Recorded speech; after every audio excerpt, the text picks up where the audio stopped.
Yeah, ladies and gentlemen, boys and girls, welcome into round 6 of the 2021 MX Simulator Grand Prix World Championship. It's the MX Sim Grand Prix of France here at Ernee. Classic racetrack. A lot of people always seem to love this one, and it's hosted the Motocross of Nations in 2005 and in 2015, and will likely host it again here in the next few years or so. But a great racetrack, all situated on a hillside, essentially. A lot of the track goes up and down these hills, off cambers, and some tricky sections, and it's all going to be shown to you right now by Adam Holm, atom.com hot lap, presented of course by Adam Holm every week. Check out his merch line and some of the music that he's producing over there every week, but some really cool stuff out of him, and we thank him for these hot laps. But through that first swooping right hand corner into a step up right into the second corner, we're going to see some mayhem with that. Left hand 180 down to a right hand 90, then this long section at the bottom of the hill, some doubles, big table, 180 at the far end of the circuit, then a little table that swoops you up this long left-hand sweeping uphill corner. And you see Holm from the inside there, able to double up the hill on a 450. Then hard on the brakes through this tight section here. Really, really tricky section because the track is falling away from you all the while. And Holm going to cut back across going up the hill here to the middle rut. Little U-turn at the top of the hill takes you almost back to the bottom of the hill, but this is a completely off-camber corner, so Holm going to charge to the outside, hit this little roller, and a little double up the top of the hill on that race tech step up. Right-hand 90, and then this long roller section takes you all the way down to almost towards where the finish line is, but we're not quite there yet. As you land hard off this tabletop jump, Holm's going to go to the outside, triple down the hill, long downhill triple, then carry that speed all the way to the outside of the racetrack, and turns back up the hill to carry speed all the way back up to the top of the hill yet again, but elects not to step up to the top of the hill. He's going to back out of the challenge and just single up the hill.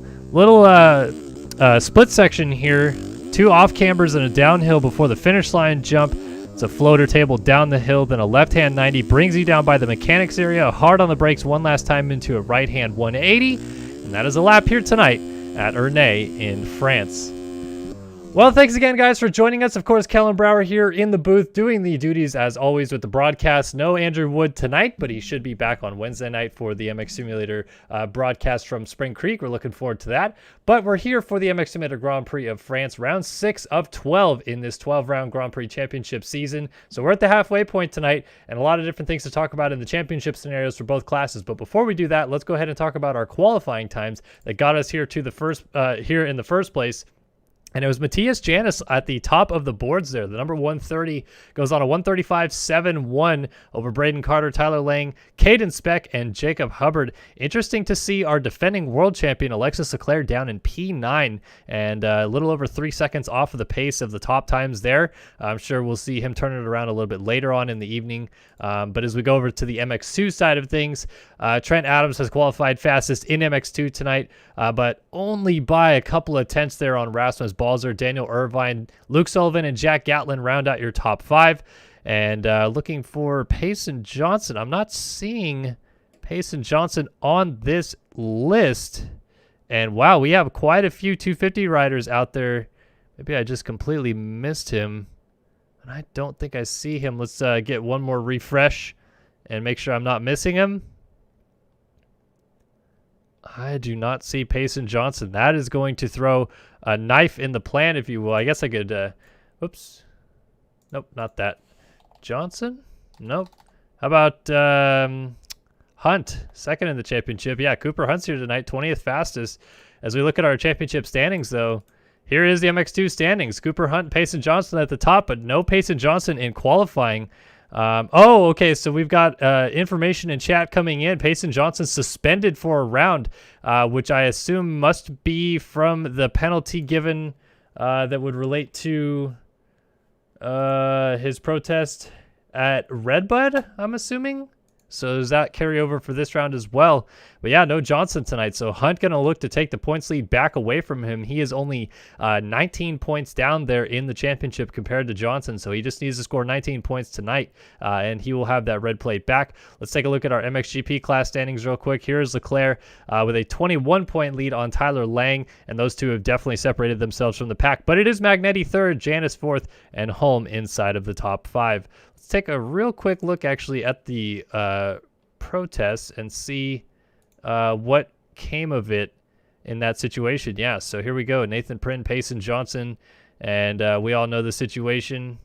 Although, actually, it looks like he was protested for this. Okay, so this is the first protest that Johnson got at Redbud. Prin and Johnson coming together. And as you can see, racing incident, no penalty. But here is the second incident here. No intention to make the turn and destroy me. Got a warning for aggressive racing, warning for targeting Prin. Oh, so it looks like Johnson was actually protested in the EU race. So let's take a look at that and see where exactly this happened. Looks like it must not have been at the National, must have been here at the GP. And we'll go find where Johnson was protested. Adam Holm on Payson Johnson cuts the track to gain an advantage, causing himself and others to suffer consequence. So it looks like this is the first track cut, which, yeah, definitely not a very good track cut right there. That's egregious to say the least. And then this is more of the same, I'm assuming. So just to see where Johnson was doing some things wrong here. And as we've seen in the past, this is just brake checking incident there. And a 1-week suspension for intentionally cutting the track to gain an advantage. Reckless racing, so doing backflips. Things like that. Not overly massively bad stuff per se there, but I can totally see why in that situation he most likely would have gotten a 1-round suspension for that track cut. That's not something that you like to see in the first couple corners of a race. We've seen riders penalized for longer for cutting whole corners of the track at the beginning to get out front early on. So understood there why Johnson would be penalized a week from the racing action. But it is the MX2 consolation race out on the track right now. Of course, the top 36 riders have already been seeded into the motos, but as we saw, we have about 54-ish qualifiers there on the sign-up sheet. And it looks like currently there are 12 riders out on this consolation race. Oh, they're restarting it right now, so not sure. Maybe that was just a parade lap. Maybe they're waiting for me. That's okay. What's good, everybody? How you guys doing tonight? We got Jay Helmsy, AJ Colmore, HKY Dane, Sturban, Thomas Elias, KR Money's here, Joey Arico, Sturban, Ben Points, Kenny Martin. What is up, guys? How you guys doing? Remember, top 4 will transfer out of this one as the consolation race, aka 250 class LCQ, is underway. Looks like we were looking at a good guy on the start here. Emmett's son almost let him into turn 1. Gonna back out of the challenges. Dylan Adams takes over the early race lead, and Sund goes down out of second. So Adams out front early on. Top 4 riders will transfer through into the main motos here, which are coming up in just a moment. So these MX2 riders in this consolation race are going to have to regroup very quickly after making it out of this one to get ready for 250 Moto 1.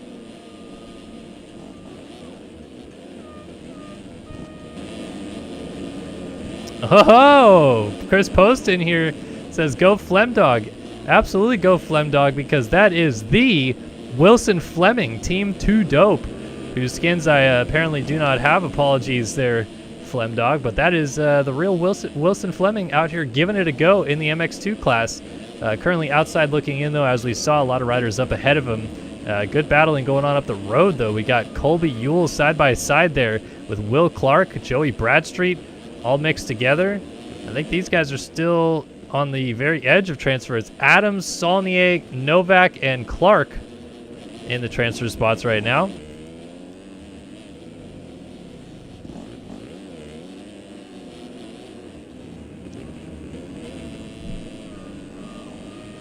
So the battles continue on the verge of transfer positions here in MX2 consolation race, as rider just went down at the top of the hill. That was Saulnier. So Saulnier, a mistake there on the 112. Arctic Racing Gas. Gets hard on the brakes trying to get to the inside there, chasing Colby Ewell down. There is Will Clark, Carl Novak. Dylan Adams still leads. It's Ewell in the final transfer spot right now.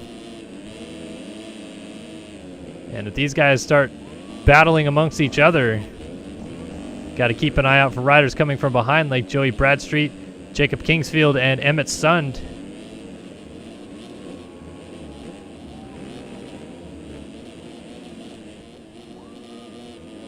So we'll see whether or not Colby Yule can hold on, or does Dominic Saulnier have something to say about it. Not yet halfway through this consi. And, ooh, Saulnier hopping over some of the inside ruts right there. Up ahead, though, battle ensuing, perhaps. Yes, it is. Will Clark around the outside of Karl Novak, going to get by. Novak trying to fight back on the inside. This is the battle for second right now. As these two go to blows, and down on the inside, Will Clark with a fall-off crash. So Saulnier is going to go by. We've lost Colby Yule, and that puts Will Clark back into the final transfer spot right now. Rider just went down again, though. That's Karl Novak. So it flips around again. Now Novak can have to deal with pressure with Emmett Sund coming up behind.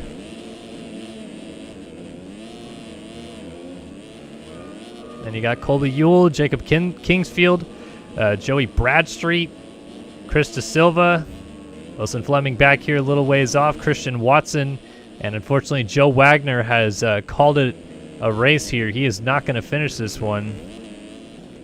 So back up to this battle up ahead. Emmett Sund has now gotten around Dominic Saulnier and into that final transfer spot. And down goes Sund. So another switch here, and Sund is really stuck there. He's going to have to cut the track, which, as we've seen with Payson Johnson, is not going to receive well in the ire of the stewards. But Sund trying to get going there on the downhill, almost had no other choice.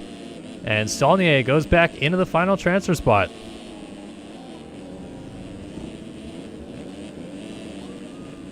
So Saulnier making a couple mistakes. Sund trying to close back up. We still have 2 full laps really to get it done here. And Saulnier goes down. A little mistake cost him dearly. Now Sund up into third, actually, as we've lost. That's Will Clark that went down. And Colby Yule just went down as well in 6th. So these riders are going to go through. Joey Bradstreet, oh, with the kill of a lifetime on Jacob Kingsfield. And they get up and they're still banging bars. Kingsfield not going to be too thrilled right there with that pass attempt by Joey Bradstreet. And certainly voices his displeasure in the form of a lag punt. As now Chris De Silva comes up around the outside and gets through. There's Yule going off the track again. Emmett Sund high-centered on a rut. And now Will Clark is caught up to Saulnier. Going to go around the outside of the 112. Will the 114. That battle's not done just yet. Saulnier trying to pull up alongside. This is a battle for third. Karl Novak up ahead of them. Dylan Adams is long gone out front. Saulnier backflips the table at the top of the hill. Insane FMX on the forums is his name. And Insane FMX style is what he's throwing out here. So the white flag is now waving for your leaders. These riders about to come through and get the white flag this time by. Oh, Saulnier trying to get that Arctic Racing gas stopped. Here comes Emmett Sund, and it's all tightening up. Karl Novak, Will Clark, Saulnier, and Sund. 2, 3, 4, 5, all on your screen right there, but only one rider will miss out on this one. So Sund trying to make his way forward. 3 of these guys will go through. Novak in second. Clark in third. Saulnier down. Sund down. Sund and Saulnier both went for the step up and both crashed almost identically as Saulnier gets going first. So let's see what happens here. Sund trying to close that gap down. And this is going to be the battle for that final transfer spot. Saulnier always has something up his sleeve, I'm sure. He might do another backflip right in front of him. We'll see whether or not Emmett Sund can just close it down.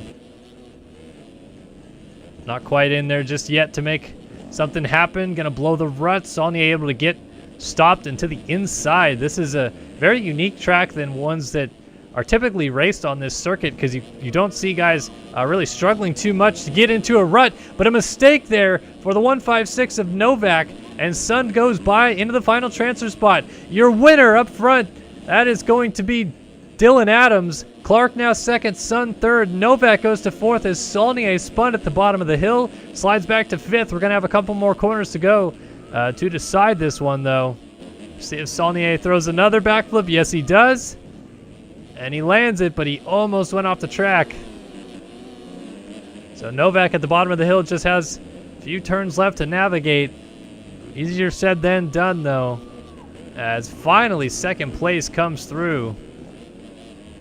And third up ahead is going to be Emmett Sund. Oh, look at that crossover line from Novak. And he will actually take third in this one by a nose on Emmett Sund. But Saulnier missing out.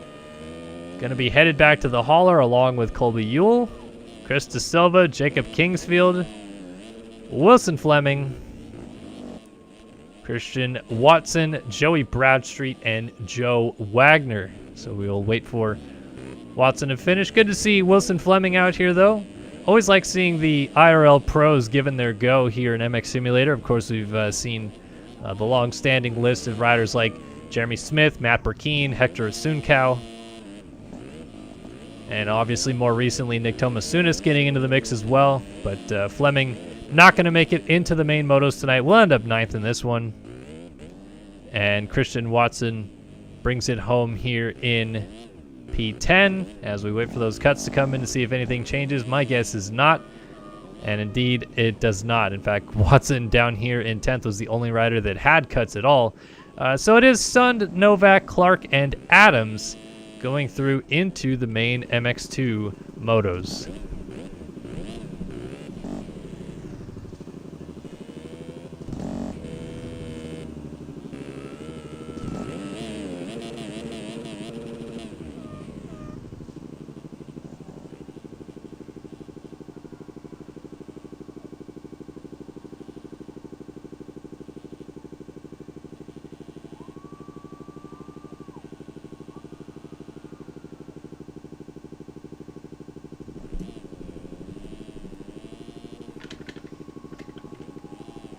Yep, absolutely. Can't forget about Logan Leitzel. Grant Harlan was doing it for a little bit, though Hard Dog was a little bit of part of that reason that Russ Chapman isn't with us anymore. But yeah, there's been a long list. It's not just those guys.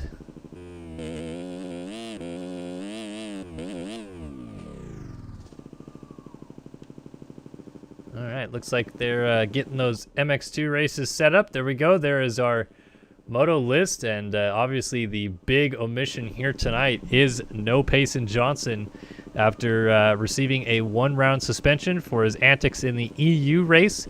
If you've never been with RaceVectorGaming.com competition before, there's a North America series and a European series, and for a while they also had an Australian series.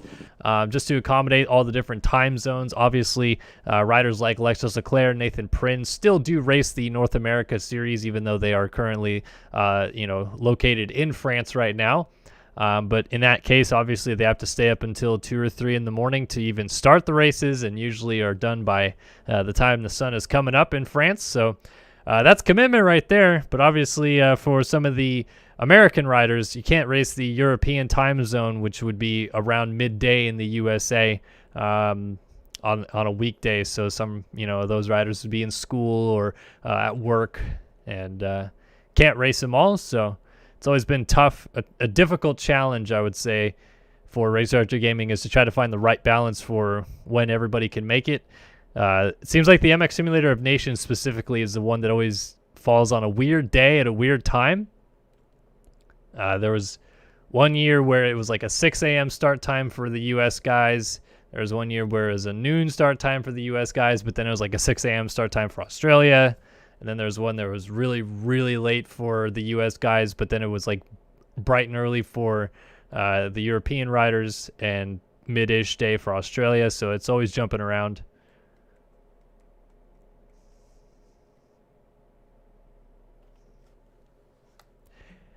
Anyway, MX2 Race 1 coming up next. Of course, they will go 30 minutes plus 2 laps. And then they will get a nice little break in the action for the time being, as the 450 riders will line up on the gate for MXGP Race 1. They, of course, will go 30 minutes plus 2 laps as well. And then we re-rack them for the second time. MX2 Race 2 coming up after the MXGP races, and then MXGP Race 2 would be right after that. as we get ready to drop the gates here tonight on the main motos at the MX Simulator Grand Prix of France at Ernee.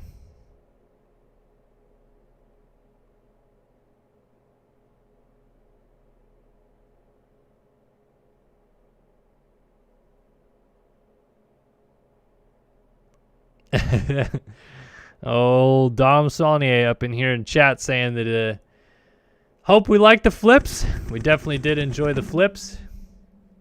The flips, the tricks, they got it all.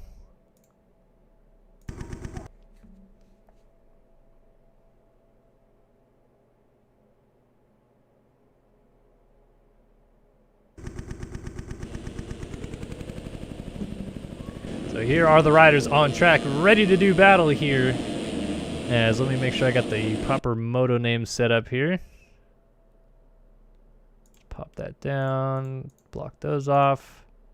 And then we'll obviously get the moto timer up as well. But this is going to be a big night potentially for Cooper Hunt here on the Covenant Honda number 20, winner of the MX Simulator Grand Prix of Great Britain 3 weeks ago now, but 2 rounds ago. That initially propelled him into the championship lead, but then a rough go last week at the MX Simulator Grand Prix of Italy cost him that red plate again. And now another break for old Cooper Hunt here in the form of his teammate Payson Johnson being suspended for a round this week here in the Grand Prix scene. And that will open up the door of opportunity there for Cooper Hunt to once again take over the championship lead. Just needs to make up 19 points today, which he could easily do by finishing inside of the top 3 in Moto number 1.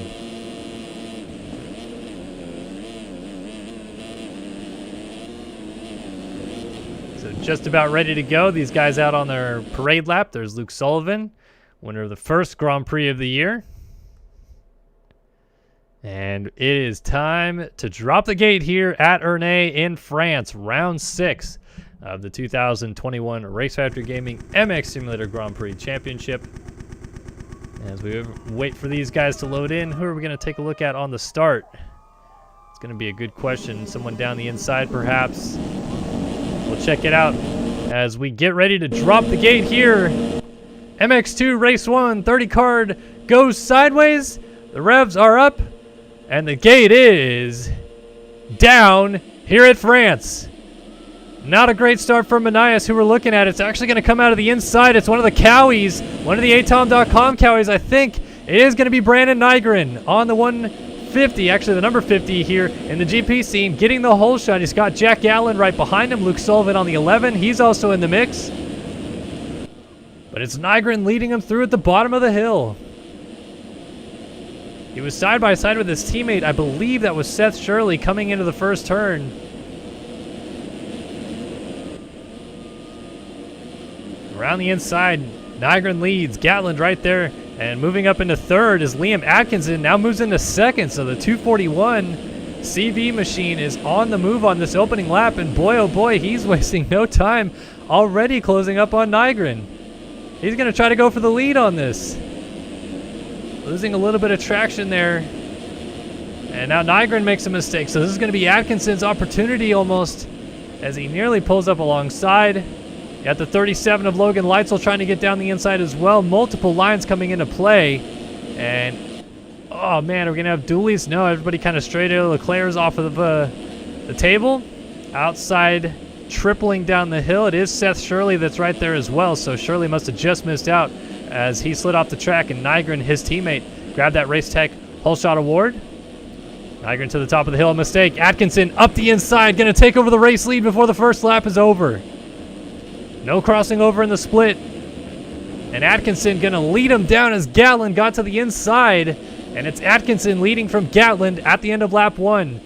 Nygren slips back to third. And you can see Shirley has now moved up to fourth with Cooper Hunt in fifth. Atkinson a mistake. And Gatland back to the lead. Jack Gatland taking over the race lead and contact in the background. I think that was Atkinson going down. So the MXS Magazine, Gio Gesser Yamaha out front here at France, leading a couple of atom.com Cowies in the form of Brandon Nygren and Seth Shirley right behind him. Then after that comes second in the championship entering tonight, Cooper Hunt on that number 20 Covenant Honda as they work their way up the hill again. Gatlin surging through that inside rut. And I'm sure we're going to see that inside rut develop into a bigger one, which might afford the ability for some of these 250 guys to rail it all the way up the hill and maybe even jump that step up from the inside. But Gatlin's starting to surge away a little bit as Nygren falls into the clutches of this pack here. His teammate Shirley up the inside, going to try to make the pass. Little inside of that is Hunt, and I think that was perhaps Leitzel that just tucked the front end in the background. Mistake at the bottom of the hill, though, for Shirley, and Hunt has to settle in behind. Through the roller section they go. There we go. Now we got a little dualies kicked out. Shirley trying to get to the inside of his teammate. Not quite able to get it done just yet. Nygren triples down the hill. And I'm sure Adam Holm is going to be smiling, seeing a couple of his team riders battle it out here towards the front in the early runnings.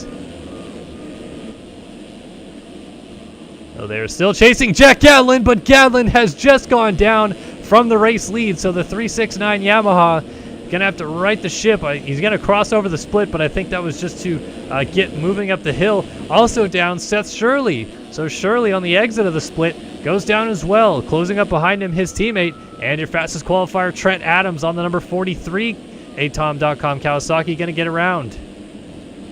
So everybody kind of splitting up here early on, and that's going to put Brandon Nygren back into the race lead.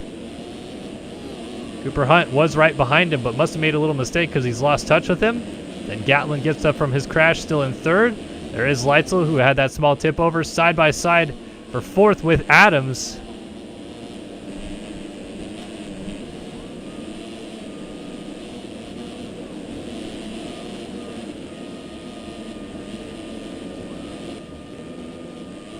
You can see Leitzel just trying to keep Gatlin close here. Gatlin seems to have the speed to perhaps even win this moto, but he's going to kick himself a little bit there for that mistake. And instead going to try to reel back in Cooper Hunt ahead of him. Cooper Hunt looking forward at Brandon Nygren, trying to close down on the race lead. As everybody else kind of funnels in, it's getting tight through the midfield a little bit here. Atkinson, who led the first lap of the race after passing into the lead right before the finish line jump and then crashing 2 corners after the finish line jump, has now slipped back behind Seth Shirley here into 7th. You got Devin Davis moving into P8 now, just ahead of Luke Sullivan, his teammate. And another teammate of theirs, Braden Tharp, now jumping down the hill behind in 10th. So you got a little Phil's KTM grouping back here. And as they are teammates, it's very likely they are sharing a Discord, though, as Tharp goes down, tucks the front end over that rut at the top of the hill. Going to lose 5 spots by the looks of it. Alex Kerr, most recent rider to go through. There's Alec Horn. Daniel Mills pulling up alongside Colton Hansen. He'll get that pass done. And then Sullivan working on teammate Davis. Back up ahead a little bit. See, that's Gatlin. Gatlin down again through the first couple of corners. And this time it's going to cost him several more positions, as he now falls in line behind that Davis-Sullivan battle. So he should be 10th right there. Another rider down. That is Leitzel on the 37, the Phil's KTM machine. So another mistake. These 250 guys really having a tough time finding the grip on this track in the early runnings. Just 6 minutes in, and we've already seen so many changes of the lead and changes of position inside of the top 5. And the beneficiary of that is your fastest qualifier, Trent Adams. He now closes up just 6 seconds off the lead, a few seconds off of this man in second right now, Cooper Hunt. And a little surprised Hunt hasn't been able to keep Nygren more honest. Nygren kind of slipping away at the front a little bit here. But it's Nygren leading from Hunt and Trent Adams inside of the top 3. MX2 race 1 here. The MX Simulator Grand Prix of France at Ernee, as Adams, your fastest qualifier here, over a little over a day of qualifying on this track, closes up. Rider getting out of the way there. That's the 156 machine. So lap traffic already coming into play a little bit here. It is a slightly shorter track than accustomed. Normally we see guys hovering around the 2-minute range for lap times. Even last week we were above the 2-minute range at Italy. But in this specific case, we're seeing lap times in the low 140s there for Trent Adams. So you're going to see pretty likely problem with lapped riders throughout most of this race, especially for already catching them this early into it, as Adams blows the corner, hitting the step up. And that's going to allow Hunt to sneak back away from him a little bit. Hunt, meanwhile, has definitely closed the gap down on Nygren. It was about 5 seconds a lap ago. Now it's just 1.5 seconds as Hunt eyes closing down on this race lead. He's looking for his second Grand Prix win of the season.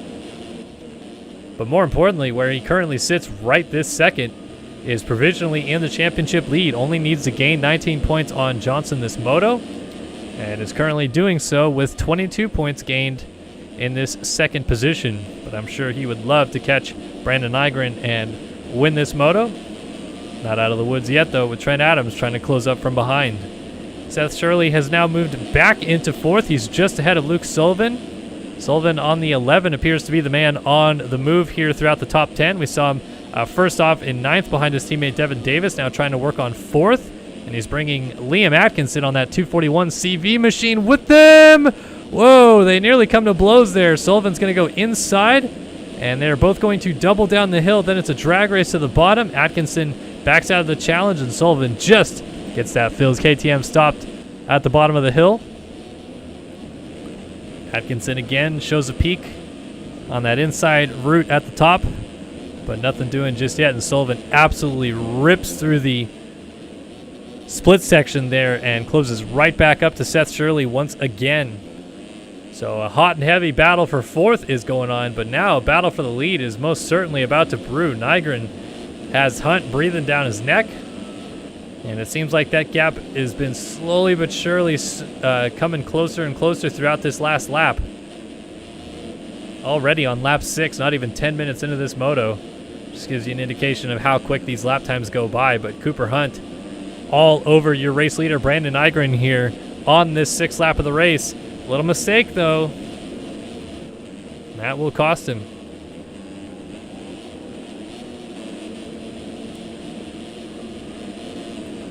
You can kind of see as well the track deteriorating a little bit, lines developing, and options being presented as some riders are refusing to take the bumpier roads and instead going for the smoother lines down hills or into corners, and thus digging the ruts out a little bit deeper, which will make them a bit harder to navigate later on in the moto. But right now they're just about as perfect as they'll get.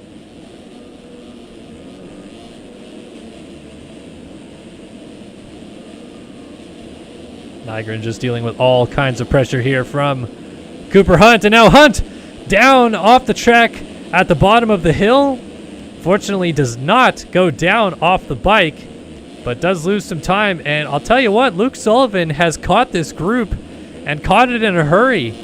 42.5, he's not the fastest rider on the track right now. Or is he? Yes, he is. 41.3, Luke Sullivan, the winner of the opening round of this Grand Prix season at Valkenswaard, which was now a month and a half ago, is looking to get his second Grand Prix win of the year here today. Ooh, rider flipping in. That was Liam Atkinson coming from the other side of the track right there, so must have had a big one off the finish line jump. And meanwhile, here comes Trent Adams. He is closed up on his teammate out front in the lead.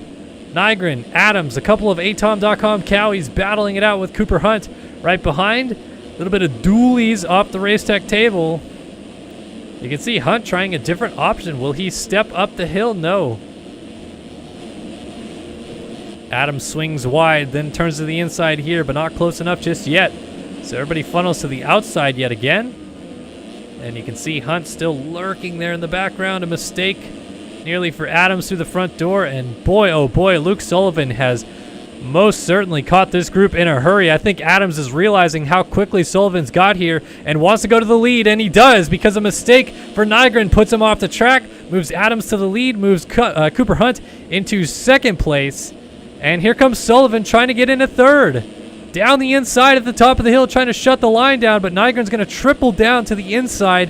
Hold steady. Hunt right ahead of these guys in second. A mistake for Nygren, but Sullivan just cannot get that rear tire down just quick enough.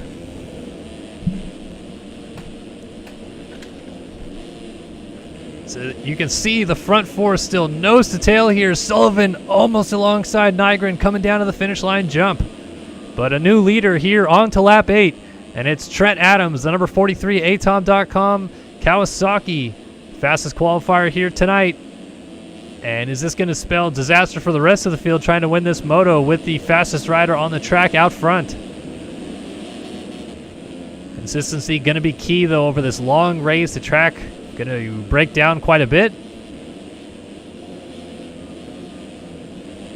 Sullivan just giving Nygren all kinds of fits here for this 3 spot. Not quite able to make anything happen just yet.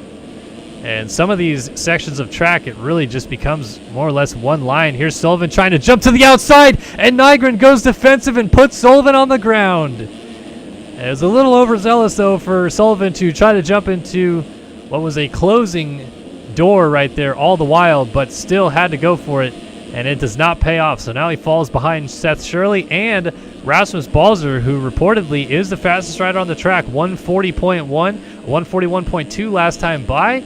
And we're about to have a lead change out front. Cooper Hunt has taken it back over.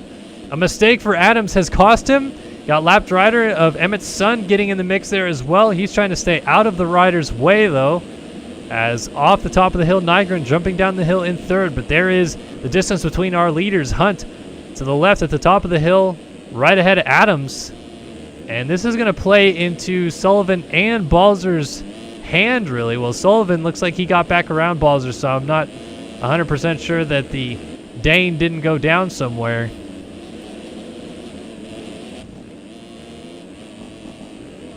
So Hunt, your new leader, on to lap 9, the 5th different leader we've had already in this race and not yet halfway done.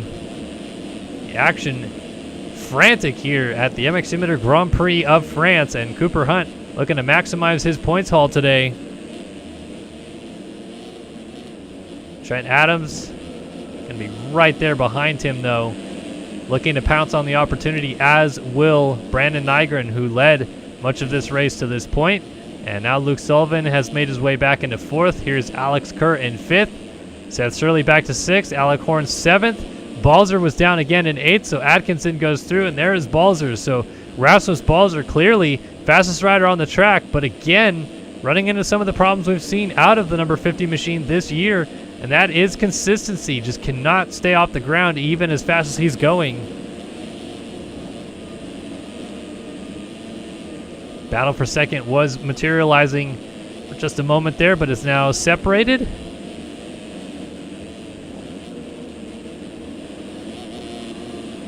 Go back, see Balzer trying to catch Atkinson here. Everything starting to open up a little bit in the top 10. Was fairly close for a lot of time near the beginning of this moto, but now kind of settled down a little bit. So here's Balzer closing up rather quickly on Atkinson and tossing a huge whip at the top of the hill. Just gets the bike stopped in time. Atkinson, a mistake, goes off the track, so Balzer moves up into 8th, I believe that is. Then up the road is Alec Horn, right behind Emmett's son, who's a lap down. Seth Shirley ahead of him. Alex Kerr. And Luke Sullivan, Nygren, Adams, and Hunt. So not much in it still between our leaders. Cooper Hunt looking at about a 2-second gap there or thereabout on Trent Adams. Seems like the gaps are kind of fluctuating a little bit at this stage of the race, which, by the way, is the halfway point. But with everything still so close, don't want to quite get that top 20 rundown in just yet.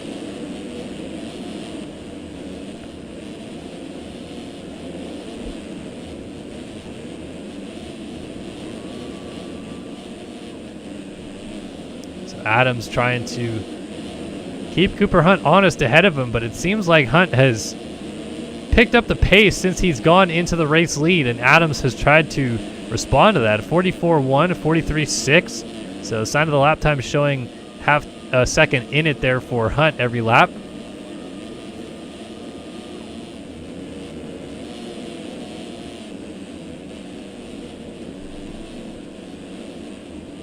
Oh, and now Adams goes down, and landing on him is Nygren. So over top, I think that was Sullivan going into second. These two are trying to get remounted, and they will do so just Yeah, just in time to stay in third and fourth, it looks like. Sullivan moves to second, and Hunt to the lead.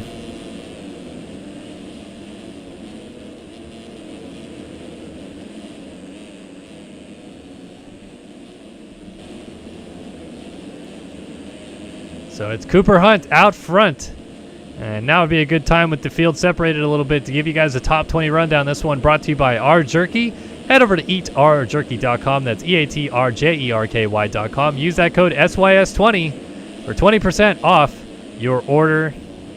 And please use that code. I really want those guys to know that you guys in this little niche esport that we have actually care about the sponsors that get involved in these sports. So please go over there, buy some beef jerky, use the code, use the discount. They're trying to hook you guys up. And please head over there today. Cooper Hunt, Covenant number 20 out front here at MX2 race number 1 at the MX Simulator Grand Prix of France. Second place, Luke Sullivan on the Phil's KTM, the number 11 machine. Third right now for Brandon Nygren, though he gets bonked on the noggin by a lapped rider. That was an awful tracker entry by the 593. And if Payson Johnson's tracker entries are any indication, he might get a little bit of a old yeet from the series for a round. But moving into third, Alex Kerr on the Jack Daniels Racing number 52. Now to fourth is Trent Adams on the atom.com, number 43. But he's going to get passed, or nearly got passed, by Alec Horn. So Alec Horn on the AEO Power Sports 310 moves up to fifth. Sixth for Brandon Nygren, the atom.com, number 57th. Alec Horn is dealing with some internet issues, so seventh, tentatively at least. Seth Shirley, atom.com, number 80. Alec Horn is still sitting here. I wonder if he has gotten booted out of the server with some internet problems. Usually we wait to see if these guys got timed out.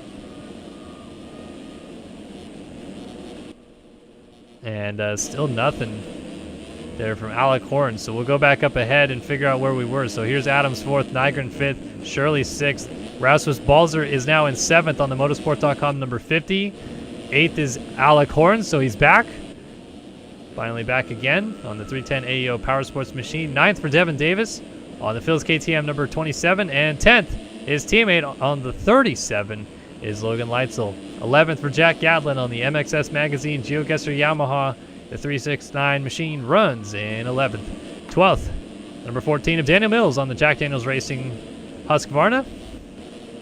13th for Cade Matherly, getting around some lap traffic there. That's the number 195 Stance machine. 14th for Liam Atkinson on the 241 CV machine. 15th for Colton Hansen, the AEO Power Sports number 67. Oh, Brett Powers jumping down onto his back. Had moved into 16th there, did Powers on the General Insurance Wildside number 40. 17th for Hayden Stevenson, privateer effort on the 312. 18th for Noah McLaughlin with Cyber Designs number 124. 19th for Adrian Wilson, 759 Yogi Designs Honda. And 10th is Chris Post, but he's down the Team 2 Dope machine, and he's gotten involved there with Luke Sullivan. So Sullivan, and now Cooper Hunt going off the track at the bottom of the hill. So 20th is Blake O'Brien on the OVO machine, 167. But as we go back to our leaders, there's been some drama there. Cooper Hunt and Luke Sullivan both coming into some problems with some lappers. And Hunt now still able to manage this 4-second lead, but Sullivan had been closing it down just a little bit, and then the lap traffic, obviously a negative impact there for the 11.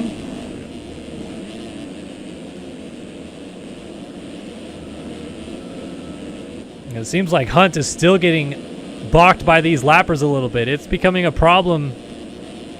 Chris Post just going to jump off the track, it looks like. Oh, and now Sullivan down. That was not lap traffic, though, I don't believe, at least. Seemed to me like he just tucked the front end. So Sullivan had closed right back up on the lead again, and then goes down and loses quite a bit of time. Gonna have still 8 minutes and 2 laps left to go to try to make this happen. Meanwhile, Trent Adams, Nygren, Balzer, Kerr, nose to tail back here. Balzer has tried desperately to get back to the front, and is now trying to get around Nygren, and you can see Adams just ahead of them. Oh, look at that line. Balzer up the inside to get the pass done on Nygren. How did he get the drive is beyond me, especially on a 250F. I don't understand how these guys figure that out. But Balzer able to get around and jumps off the track and loses 2 spots because of it. Alex Kerr jumped through and passed Balzer, who is off the side of the track, and Nygren, of course, also went back by. You've got Adams on the 43 just ahead of that.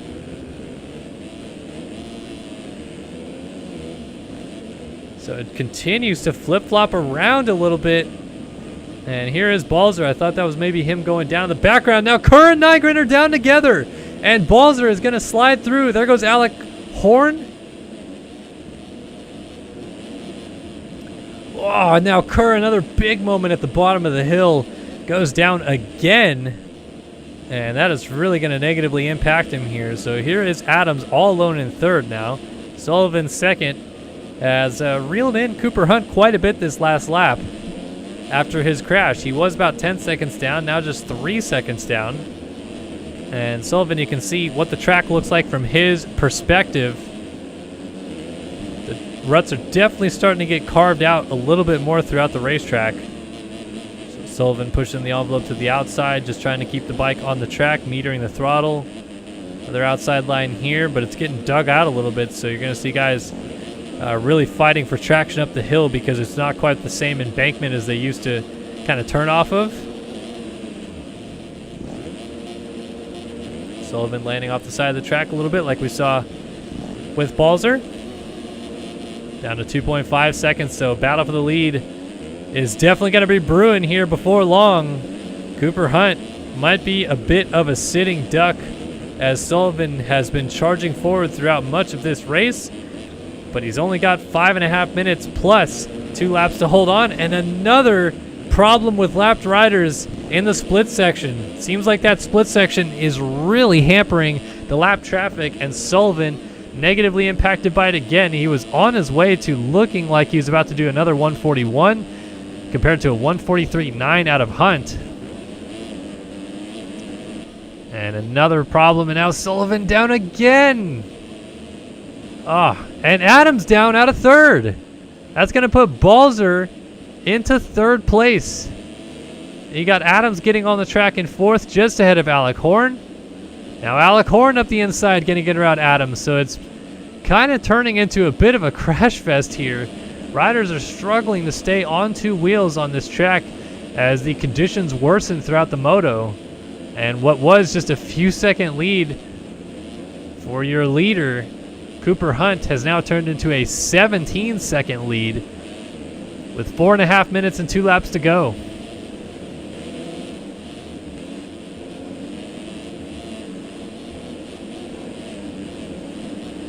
Meanwhile, Sullivan is going to have his hands full soon, I have to believe, with Balzer coming from behind. Balzer has been charging this entire moto and has been one of the faster riders on the track, so it seems like it's a matter of time before he'll be able to catch Sullivan, but we'll see. These battles seem to fluctuate. Sometimes Balzer is the guy that is fully on the move, sometimes he's not. And that is a lapped rider down on the inside right there. Long jump down the hill. I think I just saw Sullivan have to go to the inside at the bottom of the hill, so that's going to cost him a little bit of time getting up the hill, but it really only seemed like it was maybe a 10th or 2, so nothing too dramatic. There's Balzer going inside to out on the split. 141.1 versus a 152.3. We do know Sullivan had a crash, but it does seem like Balzer here from third is really catching up to Sullivan in the latter stages of this one.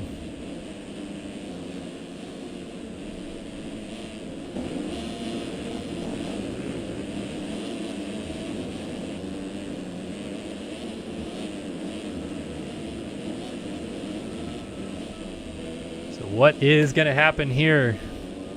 We'll have to wait and see. Balzer can see Sullivan up ahead, but has not quite got that gap closed down enough just yet. Further back, Alec Horn, then Trent Adams. Seth Shirley 6th, his teammate Nygren 7th, Gatland 8th, Leitzel 9th, and Devin Davis is 10th, Alex Kerr 11th with Daniel Mills right behind him, so a couple of JDR teammates there. Colton Hansen dealing with some lap traffic there. Cade Matherly is down here, Brett Powers. Cade Matherly and Brett Powers in a battle of the YouTubers. A couple of MX Sim YouTubers that are both currently way faster than me.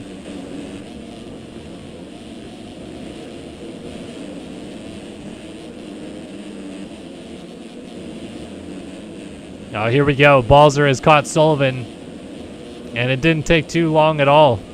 So 2 minutes and a couple laps still to go for your leader, Hunt. So he's probably got 4 to go, because he'll get back around another time, but this battle is intensifying. Balzer almost had a line coming down the hill. Might have a line still, trying to get to the inside, and he does it. Wow, what a move by Rasmus Balzer. I didn't think he was going to pull that off. Those inside ruts are not that deep. But now Sullivan charging back, trying to get a nose in there. Can't quite get it done. That's Chris Post getting up from a crash ahead of them. Of course, he's a lap down, though, in 17th. And now Balzer's up into 2nd.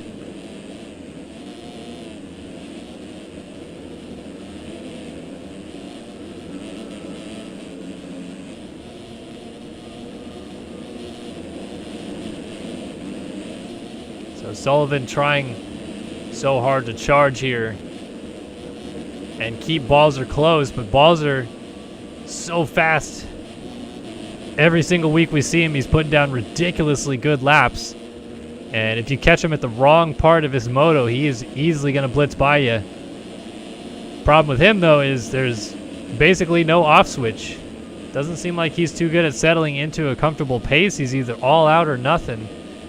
And I wonder at this stage if he's able to realize the situation he's in, and 2nd is going to be the best he can do, so there's no need to blow yourself out, especially with Sullivan making another mistake there. Sliding out and going down. So he'll sit back in 3rd. Meanwhile, teammates battling for 4th. Shirley on the inside, Adams on the outside. Who's going to get the drive? And once again, I will continue to be amazed by the drives that these 250 guys get from inside off-camber corners. I would very much like to know what traction they're finding to get that kind of drive up a hill, but Shirley nearly made the pass on his teammate Adams before settling back into P5 once again. And going to deal with some pressure there from Alec Horn coming up the hill behind him on the 310.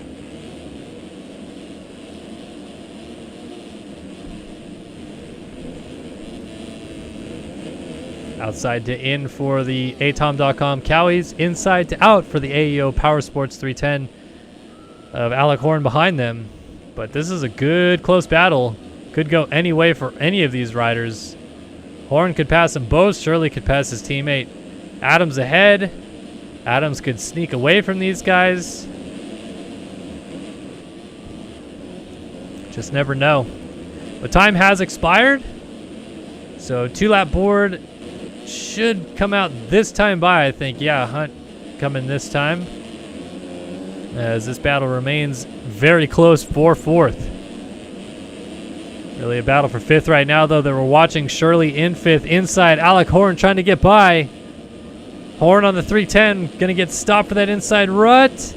Not quite gets it done in time, so Shirley going to get back through.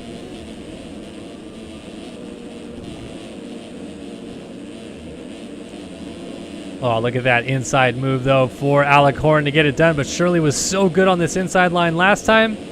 Not this time, though. Didn't quite get it planted in the rut quick enough. And then Horn goes down. So Alec Horn, just after he made that pass, hits the deck and is going to lose 3 positions because of it, as Nygren also was able to go back by. Logan Leitzel now in this group here. And then, of course, Shirley just ahead. Still trying to close up on his teammate Adams. You got Sullivan 3rd, Balzer 2nd, and Cooper Hunt your leader. 2-lap board did come out, so a lap and a half or so to go for Hunt. 9-second lead on Balzer. He's maybe got to be a little bit Careful with this one. Cannot afford a mistake. Can Cooper Hunt. Rasmus Balzer is still pushing the ragged edge on that motorsport.com KTM. And obviously in this case trying to get the gap closer and closer so that you maybe force a mistake out of Hunt and you're close enough to capitalize on it. At this stage, obviously, he is not going to probably straight up catch him without a mistake. But the unfortunate part for Hunt's side is he is about to run into quite a few lapped riders here coming to get the white flag this time by. So this could get interesting. Cooper Hunt is going to be perhaps balked a little bit by the lapped riders.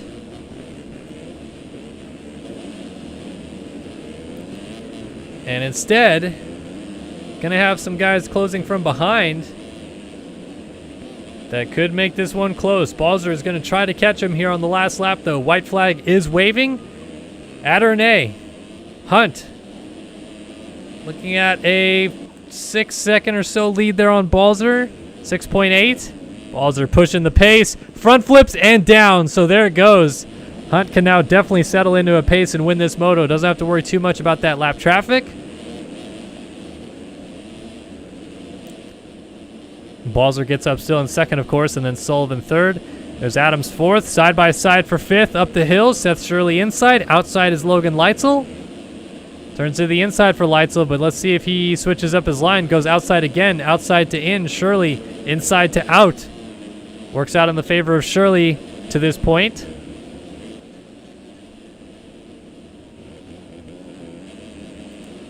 Leitzel pushing the envelope there to the outside. Riding the embankment on the mechanics area. You can see just how deep that rut is through the first turn now. I mean, those guys have basically hit the exact same line. 40 different riders have hit the exact same line for 30 straight minutes. And that's what happens to the racetrack. But out front, looking at about 4 corners still to go. And we'll look at the red plates coming back home to his bike no matter what happens in the second moto, because a win will be enough to take the championship lead by 6 points, provisionally speaking, on Payson Johnson, who was suspended coming into tonight's action for an altercation and an incident last week at the EU Grand Prix of Italy. But here it comes. Cooper Hunt is going to win MX2 Race 1 here at France. Balzer is trying to keep Sullivan at bay. Another mistake for the 50. And he's going to lose second place. Oh, lap rider going down right in front of him. Sullivan pushing the envelope to the outside, and they're both down. Sullivan into the back of Balzer, who gets up first. Sullivan's going to get his feet planted on the bike and get alongside Balzer, but then tips over. Balzer back through and into second place, where he will finish. Sullivan ends up third. Adams will get fourth in this one, ahead of Logan Leitzel, who did get around Shirley, and Shirley has lost more positions. Nygren now ahead of him as well. A couple more corners still to go for Shirley. He's trying to close up on Nygren, but it's going to be a futile attempt.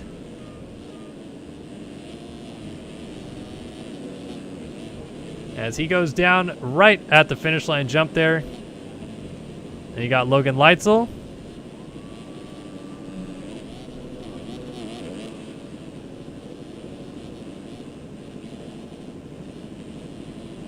As riders continue to cross the finish line jump, there is Alex Kerr. He is down as well. Can Cade Matherly get to him?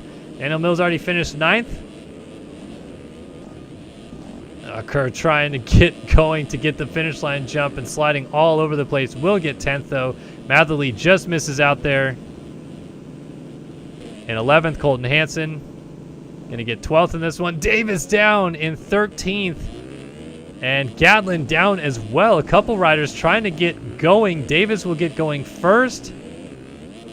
So Davis ends up there in 13th. Gatlin 14th, and it was Post, Wilson, O'Brien, Powers, Tharp, and McLaughlin. Let's take a look. Who else? Oh, Matherly did jump around Kerr into 10th. So P10 for Cade Matherly.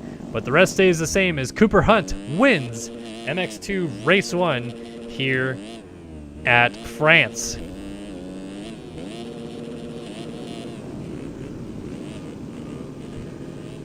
Woo!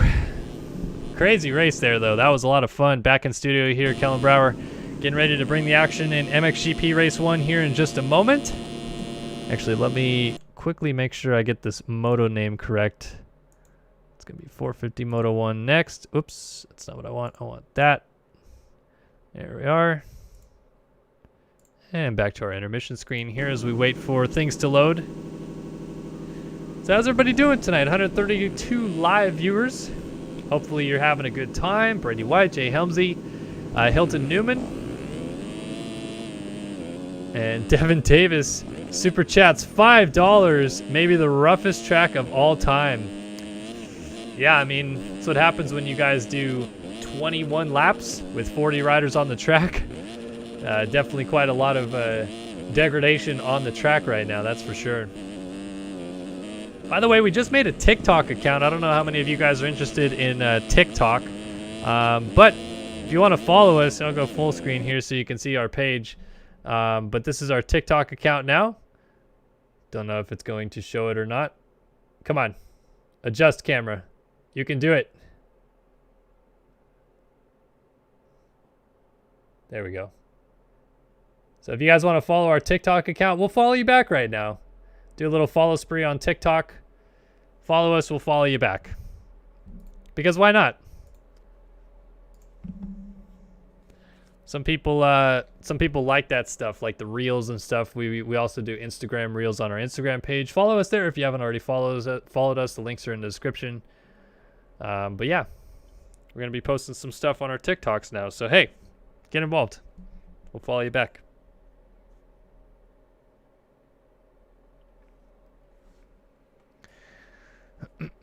So Johnson will be suspended, not banned, for a round. I actually want to see how long that's going to be. Go to racefactorygaming.com and check out the penalties from round 5 here.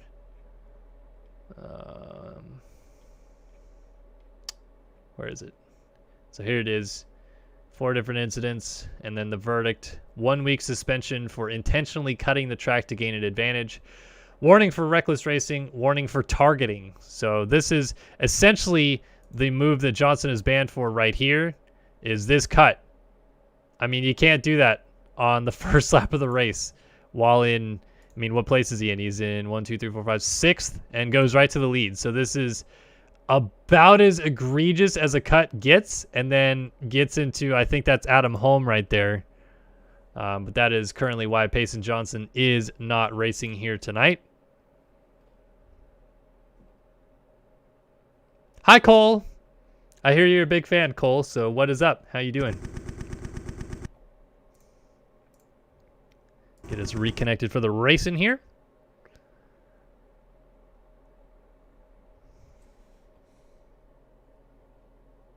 Look at you dudes. Look at everybody coming in hot on the TikToks.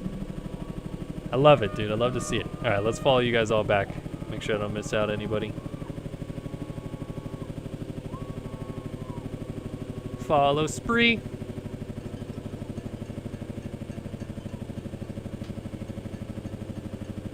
Sweet. Look at that. 13 new follows like that. You guys are the bomb. All right, here we go. MXGP Race 1 coming up.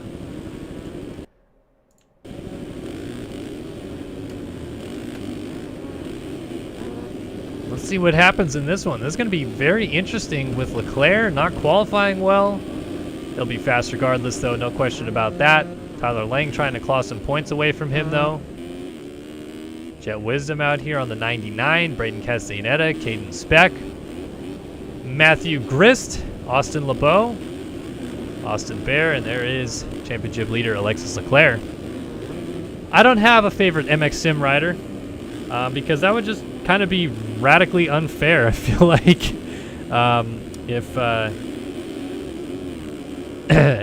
the broadcaster that's trying to be unbiased and talk about the racing was biased and favored towards a certain rider, that'd be pretty unfair, I feel like. So yeah, I don't really have a favorite sim rider. I'm partial to my team riders, of course. Like I do like Ethan Parks and Colby Ewell and Alex Heckman and them dudes, but can't be too biased towards them or else you guys will get very upsetty spaghetti. Alright, here we go. We got the moto timer up. We're ready to drop the gate here. MXGP race number 1 on the gate and ready to go. Who are we going to watch on the start? Let's take a look at Jacob Hubbard on the inside as we drop the gate again in France. Oh, Hubbard! He actually hit the gate and somehow got away pretty clean. It's going to be Jeremy Cohenauer leading him in. Not going to quite lead him out. Aaron Rockefeller, race tag hole shot from the outside, and absolute chaos in the opening couple of corners puts Adam Holm into the race lead. Adam Holm out front as atom.com Kawasaki leads with Cohenauer second. Janice trying to go up the inside into third. Around the outside, Chase Blakely is in fourth, but trying to go up into third on Janice.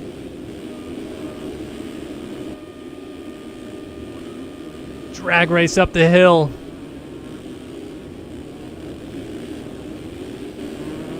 Oh, you can see everybody kind of jockeying for positions behind Blakely here as he moves into third. Carter right there as well. Good start for Braden Carter. There's Janice, Colby Eaglin, Caleb Hall, Matthew Grist, Castellaneta. Down on the outside there, that was one of the Covenant machines. That's Eaglin on the 40. And, whoa, gets absolutely clobbered there by the 39 of Spec. Ethan Parks is also down in the turn here. And there is Leclerc way back here with his teammate Ben Seberg alongside. So Leclerc has got a mountain of work to get through here. As Holm out front, little mistake. But he's going to lead him to the top of the hill here.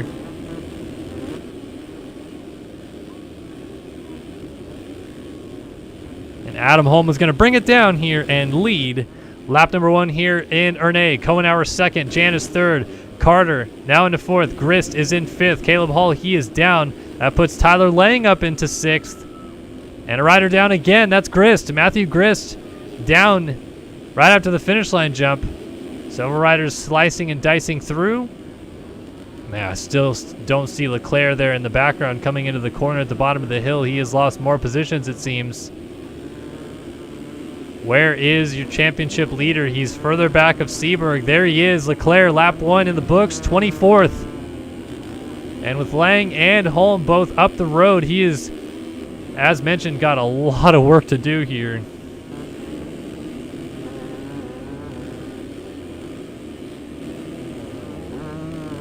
So let's see how Leclerc can handle it. Got to get around Castellaneta first. Got Corbin Weed, Joseph Pilsner. Brandon Larson, rider down on the inside there. No, that was Rockefeller getting sideways. Ben Seberg side by side with him as they were making a couple mistakes right there. And we got a couple two-strokes out here as well. That is Tyler Blowers. So Joseph Pilsner and Tyler Blowers out here riding two-strokes.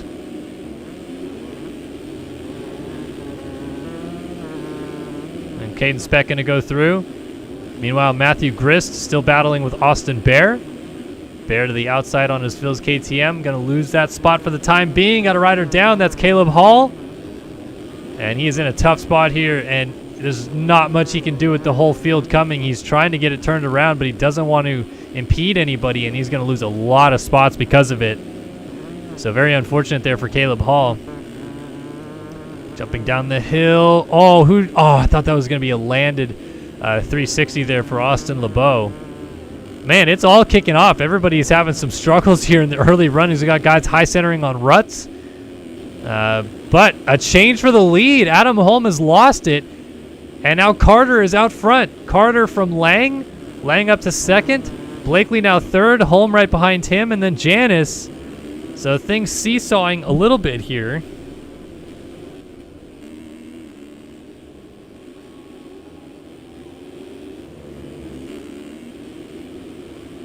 So Holm trying to fight back here on Blakely. Janice right behind them as well. Also would love to make a move. And now Blakely a mistake, so Holm goes by back into third. Janice peeking up the inside. Going to try to get a nose in there. Oh, he's alongside Blakely, but Blakely going to shut the door. In a Cowie sandwich here is Chase Blakely. Not teammates, though. Oh, look at that move. Janice up the inside, almost going to get a nose. Still bar to bar at the bottom of the hill, and Blakely shuts the door. Great battle here for fourth. Janice outside. Wall rides into the rollers. Long side. Kind of dualies. Little flick out for both riders. Blakely inside, can't triple down the hill. Janice leaping over him. Gonna get that pass done. Now let's see if Janice can slingshot around home.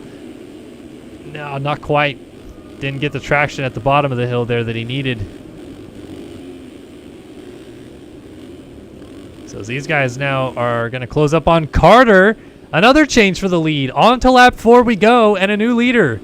Tyler Lang is out front here in France. Remember, he is 19 points down of Leclerc entering. And Leclerc now 13th in the race. Going to continue to charge through the field. But Carter now slips back to second. So Holm was leading. He went down. Carter took the lead. He went down. Now Lang's leading. So can Lang hold on? Or is he going to have a mistake of his own out front? That allows Holm and Janice to creep up to the back tire of Carter. And a little bit of time now separating Janice and Blakely behind.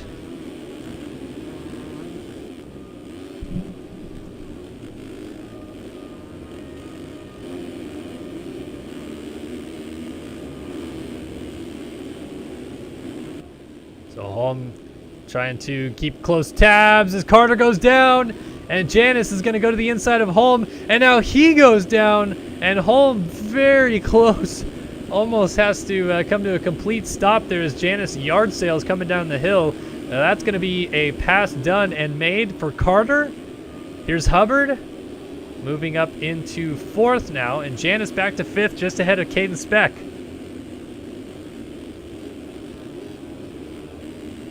So things continue to shuffle around inside of the top 5. Speck trying to get a nose there on Matthias Janice.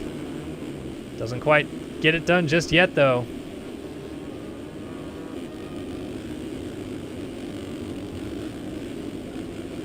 Gonna be curious to see where Leclerc has gotten to. It looks like in the background he might be knocking on the door of a top 10 already as they go up the hill. And Speck is knocking on the door of Matthias Janice. He wants a piece of that.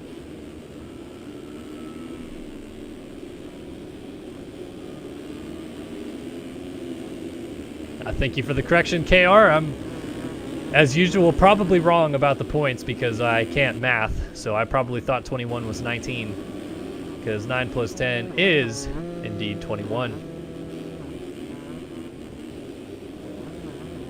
Tyler Lang is out front here at France, and this is going to be a big boost for him if he can win this moto regardless of how many points he takes away from Leclerc in this championship, because it's a little rarefied air there to actually beat Leclerc on home soil as the Frenchman is racing at Ernee here today. And here it is, that battle though. Kohenauer, got Ben Seberg there on the outside, Leclerc going inside on his teammate. Gonna make that move. And that will put Leclerc up into, well, he's gonna make another pass. Dickerson off the side of the track. Dickerson rejoins the track. Leclerc outside, gonna try to turn it to the inside of the bottom of the hill. Hooks that rut. Does he get the drive on Kohenauer? Not quite. These four are absolutely going for it though. And now Leclerc gets around. So Leclerc up into 7th. Which currently puts him on 14 points for this moto. Another rider down. That is Speck. So up to 6 goes Leclerc. And he is just chunking away points at this particular stage. But the problem he's running into now is he has got a lot of no man's land ahead of him. 15-second gap up to the next rider. He's doing 140.8 times though right now, which is pretty ridiculous for this stage of the race. Lap traffic trying to get out of the way as Hubbard comes skirting through with Janice behind him.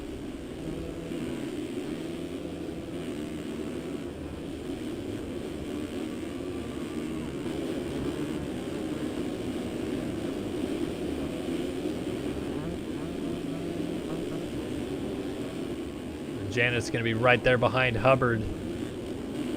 Meanwhile, Carter catching up to Holm here a little bit for second.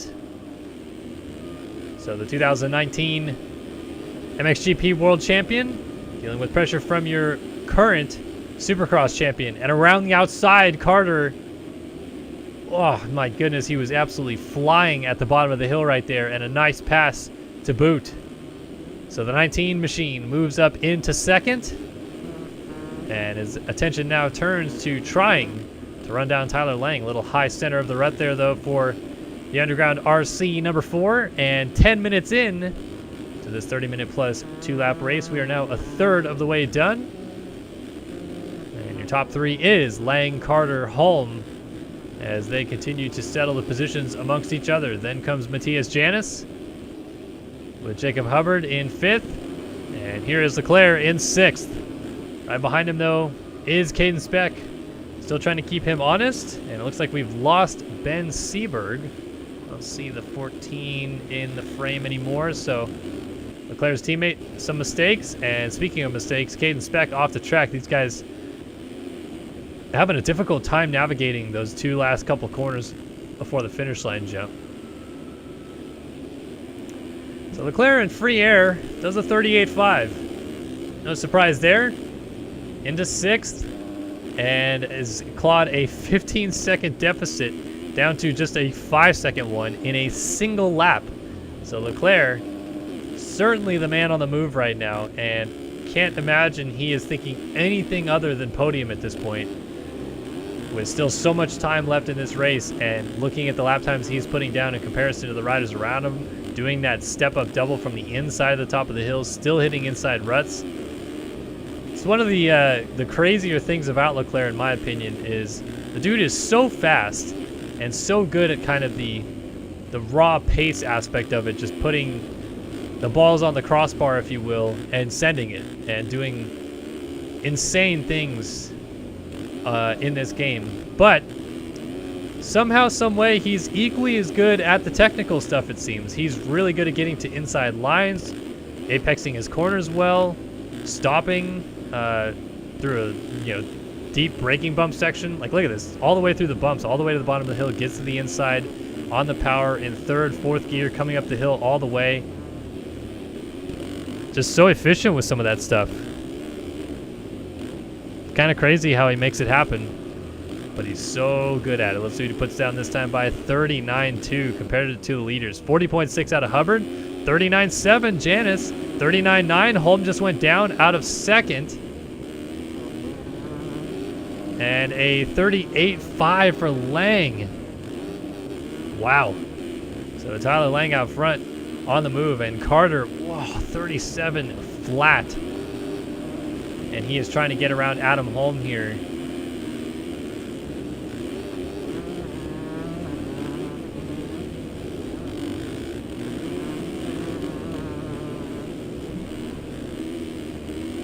So Holm dealing with some pressure, as Carter is just right there on his tailpipe.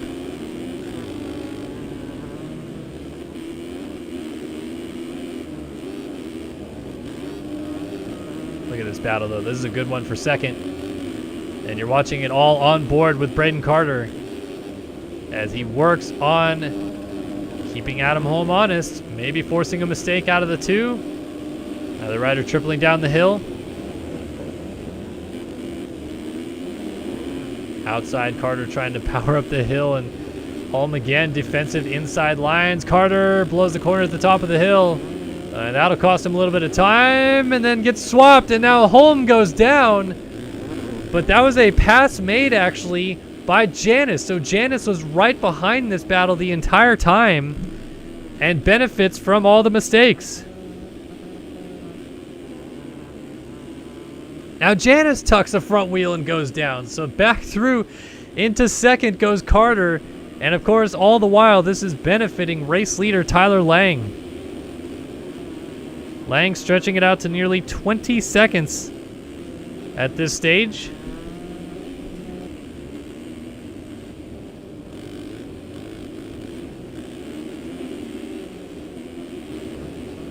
And as these guys continue to jockey for positions behind, it's only going to help Lang's case as he extends it out front.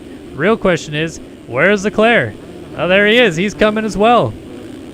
139.2, 2 seconds off of Hubbard ahead of him. And Hubbard, of course, has also caught all the riders ahead of him with the crashing. You can see Holm is right there on the 2. And yeah, we're not even halfway through this moto yet. And Leclerc pretty much are about to be knocking on the door for a podium. So potentially, sky's the limit. Could Leclerc still win this moto if there are mistakes to be had for your race leader? Because he is not that far off of second. Meanwhile, though, Hubbard, he has got the fire in his belly right now. He is closed up to Adam Holm. Inside move nearly comes to blows, though.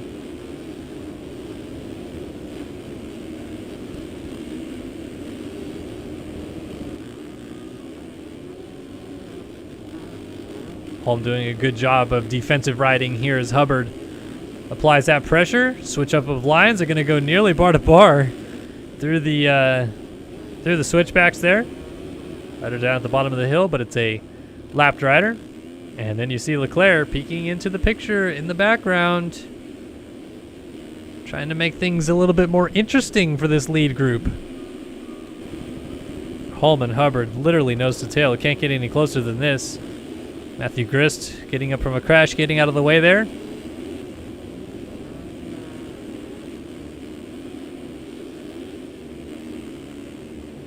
Look at this, Hubbard inside. Can't quite hook that rut clean enough, though.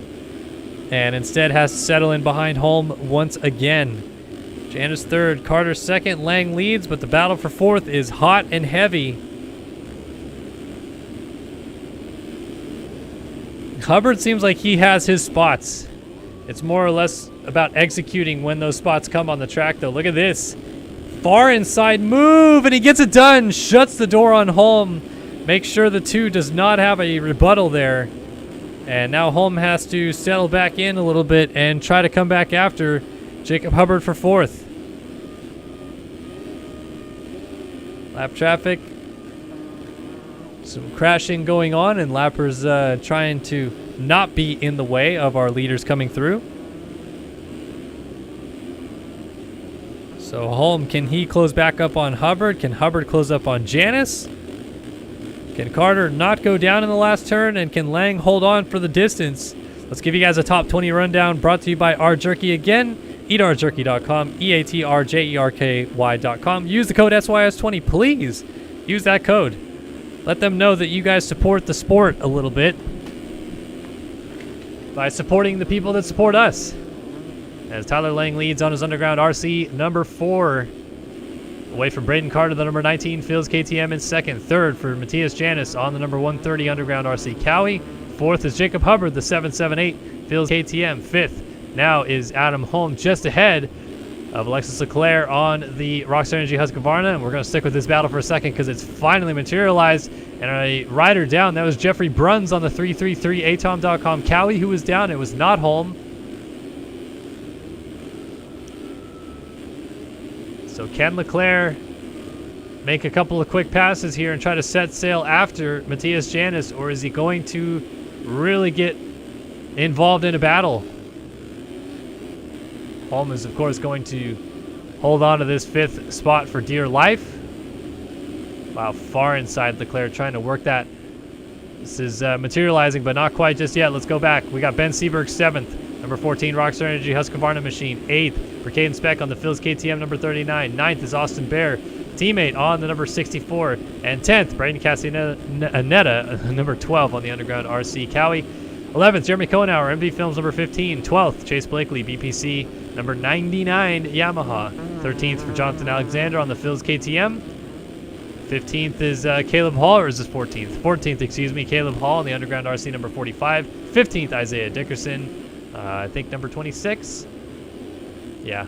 16th for Eduardo Simos, 294 PV Industries Machine.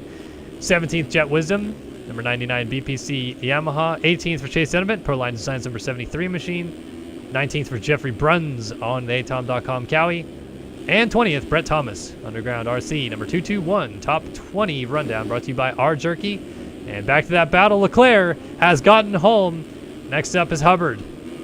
And we'll see how quickly, if and when he can make this pass happen. as Braden Carter is just ahead of these guys. So, and Carter just went down. So this suddenly turns into a battle for a podium as Holm is trying to get back up on Leclerc a little bit here. Does not want to let the number 1 get too far away. But of course, Leclerc has his sights set on Hubbard on the 778, who would have just moved into third, excuse me. Jan is still second. Lang leads. Oh, Leclerc. Wait a minute. Hubbard, mistake. So Leclerc and Holm duking it out for third now.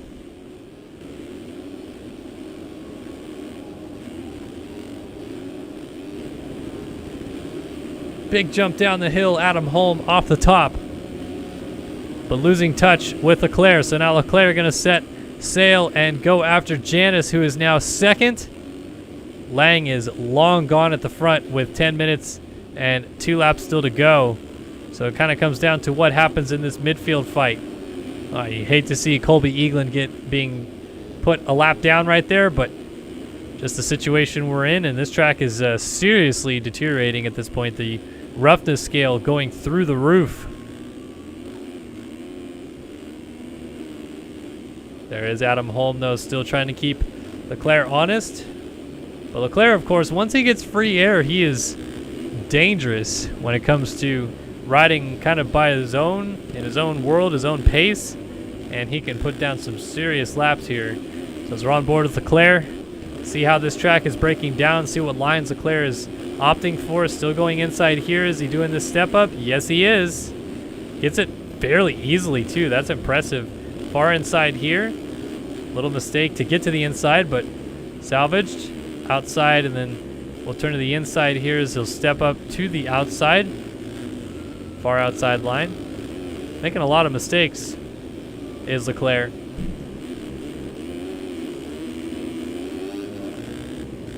Oh, and Holm gets back by, at least temporarily, so Leclerc is going to shoot back up the inside, but cannot stifle the attack that the number 2 ATOM.com Kawasaki has put on. So Holm does not want to let Leclerc have that spot whatsoever, and has got the pass done to get back into third as these two continue to try to close up on Janice. Oh, and then Holm tucks the front end in the split, and Leclerc goes back by. Hubbard waiting in the wings in case anything happens. And then Carter off the back of this group dealing with, or will deal with all that lap traffic up the road. Seaberg, Bear, Castaneda, Blakely round out your top 10, but top 5 battles have been rather intense to this point, although it seems like Holm has lost touch a little bit with Leclerc at this point.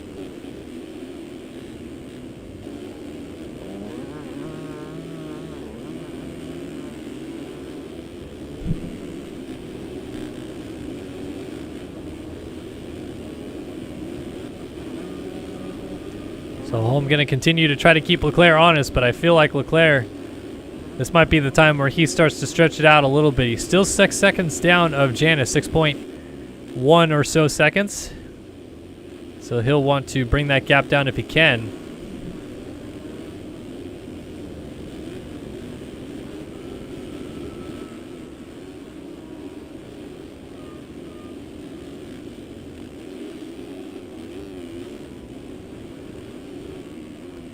Here is Tyler Lang, though. We have not talked too much about him, and wow, just as we start talking about him, he goes down. So Tyler Lang had been pretty flawless out front to this point and still commands a pretty good lead, about 15 seconds it looks like it's going to be.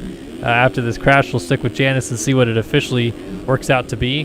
But Lang has been very solid at the front and pretty much put himself in the position to walk this victory home if he so chooses. It's going to go down to 17 seconds and stay right about 17.5 there for Janice behind. But Lang has been very consistent out front, and as mentioned with the championship scenario in mind, it's going to gain 5 points on Leclerc right here, so from 21 down to 16. And it seems like that's been kind of the status quo of this championship so far. Lang gains some, Leclerc gains some, Lang gains some, and then Leclerc gains some. And of course, last week it was Leclerc who walked home the Italian Grand Prix victory at Majora that extended his lead back out again. But Lang has been very good at responding to any damage that's done in the championship fight by always seeming to have a good week following a bad week. And by good week, I mean great week, because he seems to win a lot this year. Leclerc not out of the woods yet with Holm.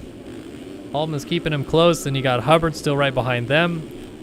Carter gonna probably kick himself a little bit in this one. He had second pretty much to himself for a little bit there. Got Ben Seberg, Austin Bear. Well, Blakely is down with Castellaneta in the first turn. It allows Speck to go by. And I believe that is for 9th right there. That Speck just went through, yeah, behind Austin Bear. So Speck up to 9th. Blakely now settles into 10th. Castellaneta will have to go back to 11th, and Jonathan Alexander 12th, right in front of Caleb Hall in 13th. Kohenauer 14th, Simos is in 15th, Wisdom in 16th, Donovan 17th, 18th for Bruns, 19th for Thomas, and Eagland, last rider in the points-paying position. Ethan Parks outside looking in. Not a lot of battles right now. Still seems like the closest one is between Leclerc, Holm, and Hubbard, with Leclerc still trying to inch forward. 5-second gap. It's coming down to Janice, but it's just not coming down a lot. And then Holm has kept Leclerc pretty honest throughout this entire midpoint of the race. Yeah, might actually be reeling him in a little bit right now. Seems like he is really flowing at the moment.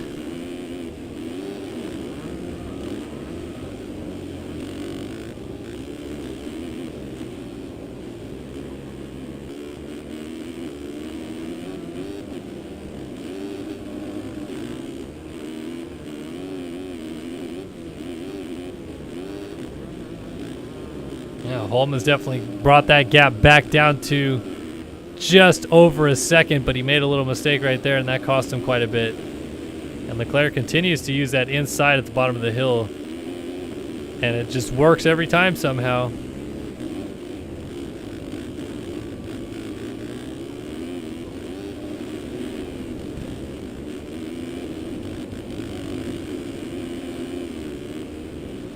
$39.2, Adam Holm. So the 2019 champ has upped his pace. He is ready and willing to run Leclerc down for this third spot. He is not wanting to let the number one take these points towards the championship away from him. Oh, and Leclerc, a big kick on landing right there.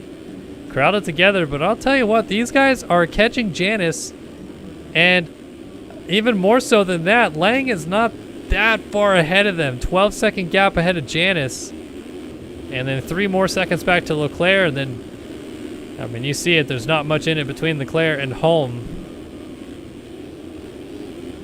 Oh, Janice down at a second. So Leclerc goes through into second. Holm now settles into third, and Janice gets going just as Hubbard. Well, Hubbard went down as well, so here comes Carter. Oh, that was going to happen the entire time. Hubbard hopping the ruts, Carter nowhere to go, and there's contact.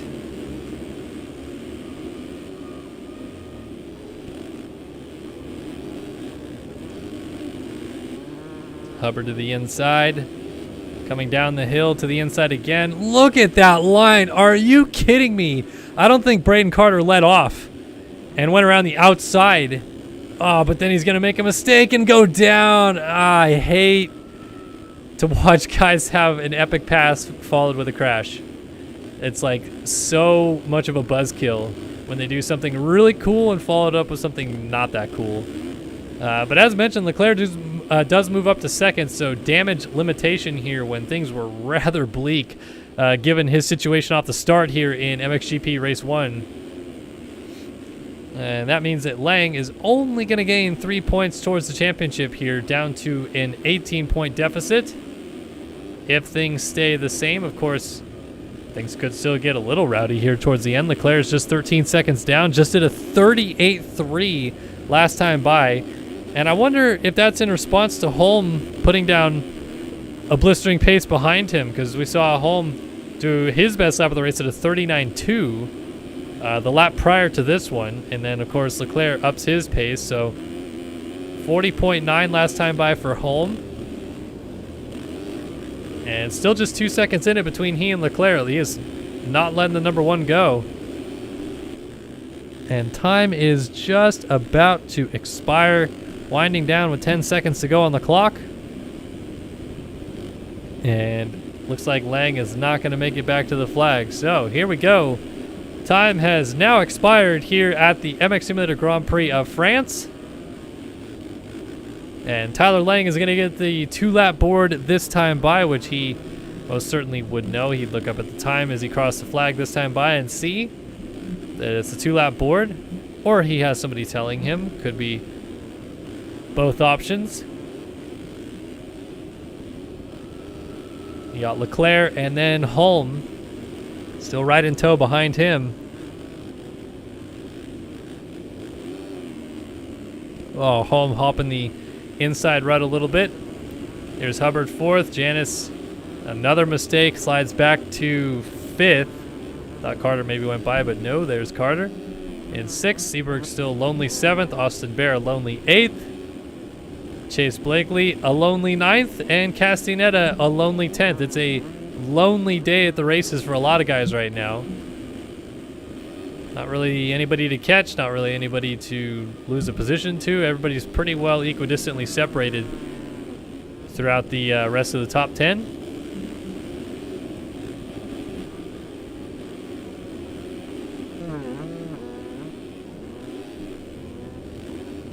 So as we look at Leclerc, it seems like he is slightly stretched it back out on Holm. At least enough so that Holm's no longer in the picture when you're looking at Leclerc.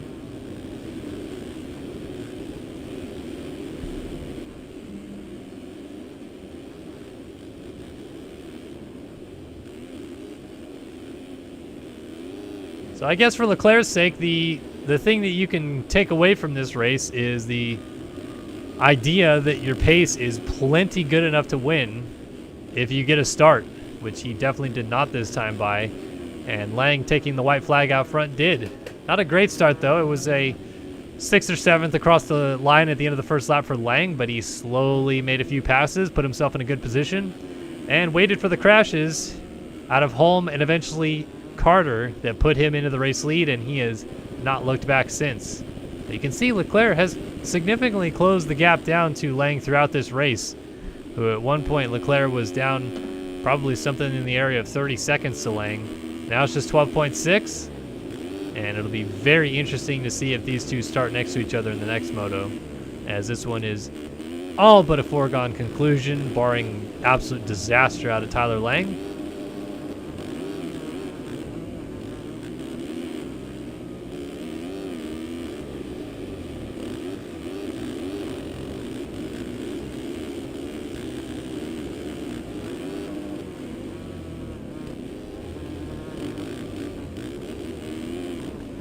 So Leclerc working his way through these last couple of sections of the track here. Just looking at the gap staying pretty stagnant. Tyler Lang has done a sufficient job at keeping Leclerc's gap at bay through the latter stages of this race and not giving Leclerc any extra hope that he could maybe steal this one away from Lang with a late crash.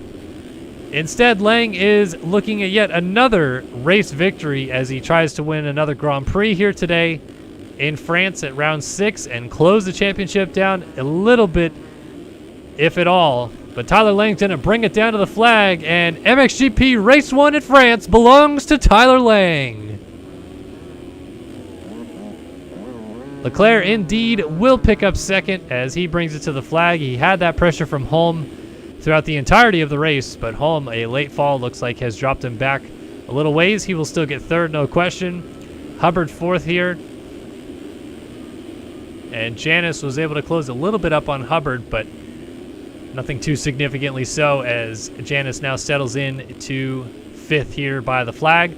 Seberg, though, he got up to 6th, which means he passed Carter, and Carter has kind of fallen apart in the second half of this race. So Seberg will get 6th in this one. Hubbard's already crossed in 5th. Carter should be 7th. Austin Bear here in 8th. And Blakely, first rider, a lap down in 9th. Castaneda in 10th. Also a lap down. Jonathan Alexander, 11th. Caden Speck comes to the flag here in 12th. Kohenauer and Caleb Hall, final couple of corners. Caleb Hall is going to try to get to the inside. Kohenauer to the outside, and Kohenauer just holds on for 13th. Jet Wisdom coming to the flag here in 15th, just ahead of Eduardo Simos. And that will stay the same. Simos getting taken out the flag. Jeffrey Bruns will get 17th in this one. Chase Donovan 18th. Brett Thomas was 19th, and Ethan Parks scores the final point in this moto, which means Colby Eagland DNF this one. Wow. And man, Leclerc putting down his absolute best lap of the race on the last lap of the race is something quite special there out of the championship leader. So we'll wait for a couple more guys to come across and get those cuts, determine who all scored points and where in this moto. So cuts are in, there we go. And it looks like all stayed the same throughout the top 20. Lang, your winner here in MXGP, race number 1.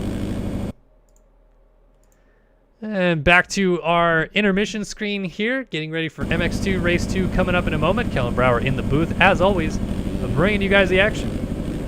And bringing my esophagus some water.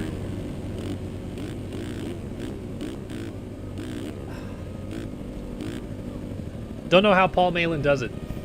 Basically just talks for 7 hours straight on a Sunday. Takes a lot out of my voice, I feel like, to do some of these.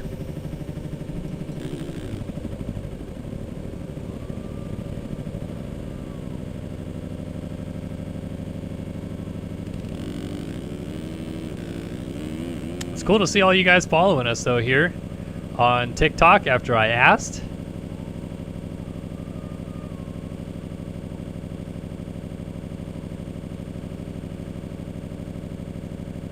Does that mean that Preston, I always get your name wrong, sorry, Preston Bestflug? I think it's Bestflug. Watches these races live? That's pretty cool because he followed as well. And those who don't know Preston Bestflug, gosh, I'm so sorry. I'm probably saying your name so wrong. Pretty good amateur kid, though. So definitely would recommend following him if you don't. Some questions from you guys in the chat that I'll try to answer. Do people use the OEM replacements or just skins? I think quite a few people use default stuff when they play, just because you want your game to lag as little as possible while you're trying to do a moto. You don't want to come into a corner and have some jittery lag and it throws you out of a rut. But I think, generally speaking, people use replacement packs most of the time, but just default packs, no skins or anything like that. But I have seen people use like stick figures for riders because it's low poly, or just the default JLV stuff before. So it differentiates. For my sake, because I've always pretty much streamed the races, I've always had skins. So that's not the right question for me, really. Now rip into a bag of R jerky. Dude, I would if I had one up here. By the way, our AC is broken upstairs in our house right now, so I'm just out here just sweating pits, basically. So hot in my office right now. What is your favorite Supercross rivalry or championship fight? Stuart Reed, etc. Great question. Stuart Reed was so good. Because I feel like that was like a real hatred for each other at the time. They've made up and it seems like they're good with each other now, but rivalries are the best when the two guys just don't like each other. For whatever reason or another, they may have differences of opinions, they may have differences on the racetracks, whatever. And I felt like for a little while the Webb Roxon thing was kind of a big deal because Webb dating Roxon's ex, and then Roxon's posting stuff on Instagram, and you know, they just have a general dislike for each other. But then now after the races this year, they were like, you know, fist pumping each other every time and seem to be good friends, which again, that's totally fine. I don't mind that at all, I should say. But rivalry standpoint, I feel like it's just so tough to beat the James Chad one. Just because of the hatred for each other. But I mean, you know, there was some good ones as well. Like in the 90s, I feel like McGrath and Emig, it wasn't much of a rivalry, but it was enough that like Emig wanted so bad to beat McGrath that like he would stop at nothing kind of. So I like that rivalry from that standpoint a little bit. Then the 80s, you know, like you got Rick Johnson and Jeff Ward were kind of enemies a little bit to a degree. So there's some good rivalries back then, but yeah, just tough to beat the Stu one.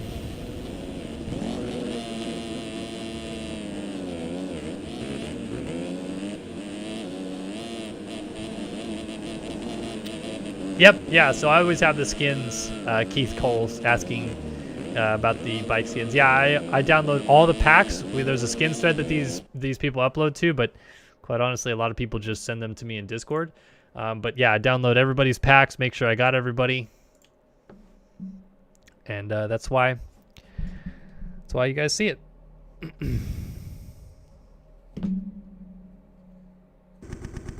right, who are we gonna watch on the start here? How about we take a look at Cooper Hunt, Moto 1 winner, current championship leader.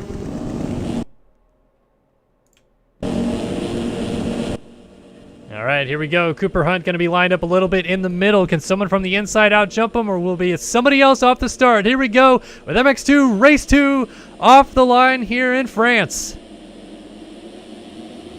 And Hunt got swallowed up, and he's down in the first turn. Contact with other riders, and wow, Rasmus Balzer with a gigantic hole shot. Nobody else even in sight as Balzer rips the race tag hole shot. And look at the gap. Are you kidding me? I haven't seen that big of a lead into two corners of the race. 3.6 seconds on Liam Atkinson. Everybody must have gone down. That was insane. But yes, it is Balzer leading from Atkinson, Sullivan.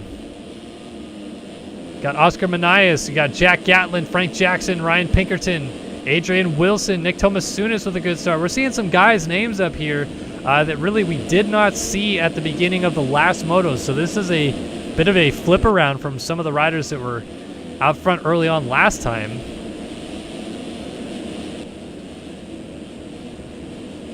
Yeah, I just can't believe that start. Oh, and now Balzer goes down. Oh, he rode the front end over the berm. Atkinson goes by. There is Sullivan moving into second with Manias into third. This is going to set up very nicely for Luke Sullivan, trying to go 2-1 here today. Second in the first moto, tripling down the hill. Second right now. Atkinson, if we had Pulp MX Sim Fantasy and you picked Atkinson for first to the finish line, well, you'd be correct twice. So you'd only get points for one time because that's how Pulp works. But if you picked anybody else, you'd be dead wrong because Liam Atkinson is going to lead the first lap of the race again here in MX2 Race 2. So the CV Gas knows how to get good starts, and taking advantage of that early fall there out of Rasmus Balzer. Very interesting opening lap here, though. So Sullivan second, Manias third, Gatlin fourth, Balzer back to fifth, Pinkerton sixth, Alex Kerr moves to seventh, Tomasunis now eighth, Wilson ninth, Nygren 10th, McPherson going to get passed by Frank Jackson. You got Neil Fitzpatrick. Oh, coming into your living room, Braden Tharp. Another rider down. That's Dylan Love. I'm trying to find Cooper Hunt. There he goes right there. He's in 18th? No, 20th. So Cooper Hunt has a lot of work to do in this moto to try to maximize his points. As mentioned, he is going to be the championship leader no matter what. He already has provisionally gained the lead away from Johnson after that first moto. Of course, if you're just joining us, Payson Johnson suspended around for a egregious track cut in the EU series of the MXGP Championship for Race Factor Gaming competition.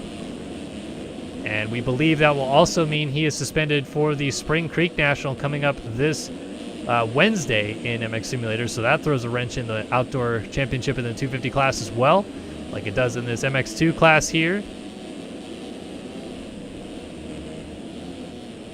But Sullivan still giving chase. to Atkinson. Atkinson at the top of the hill, dropping down.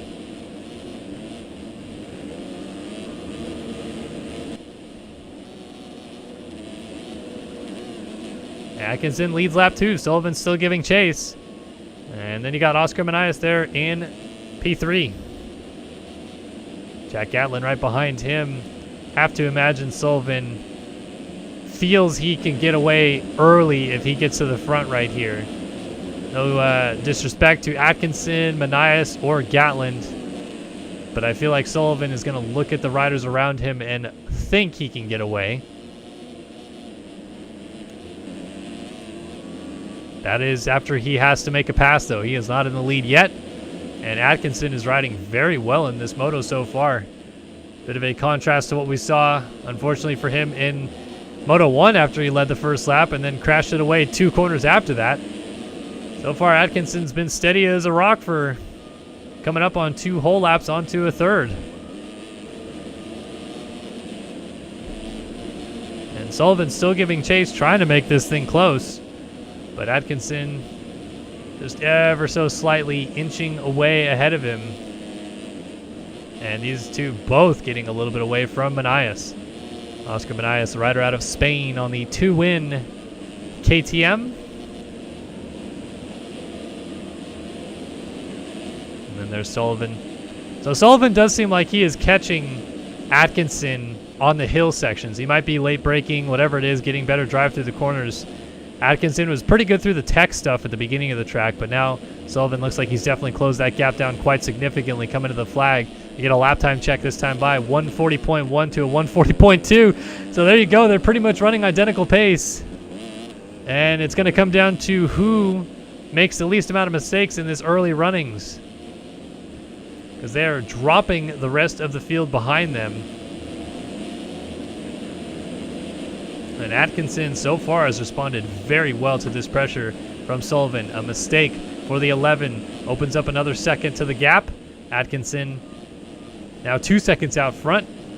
And then Manias comes through third, Gatland fourth, Kerr fifth, Jackson sixth, Fitzpatrick seventh. These guys don't know there's a rider down who flipped down the hill, and that's a tough spot to be. And somehow everybody skirted through aside from Fitzpatrick. Unfortunately for him, he was the only rider to go down. Here's Nick Tomasunis, though, MXLocker.com number 999. Having a great run so far here. And for those of you fans of real-life pro motocross, you likely saw Tomasunis qualify for the Red Bud National IRL a couple weeks back. And then I interviewed him for a story on RacerXOnline.com that you guys can go check out there. Rad dude is Tomasunis, putting a great program together for himself to go to the races in real life, and then carrying that deal, that sponsorship, all that stuff over to his MX Simulator skills, and running really strong here in MX2 Race 2. So the MXLocker.com number 999, and I have Fitzpatrick right behind him. And then side-by-side, Balzer around Adrian Wilson. Oh, rider down halfway down the hill. Getting turned around, it's a lapped rider, though. There's Devin Davis, Cade Matherly, Ryan Pinkerton, nose to tail at the top of the hill. Then Frank Jackson, Oscar Manias, Alex Kerr, Luke Sullivan, Jack Gatland. So that means Atkinson has once again thwarted the attack. Sullivan had closed up to about a second down, and then must have had a fall-off crash because he has lost a lot of time, and Gatland has moved back into second place.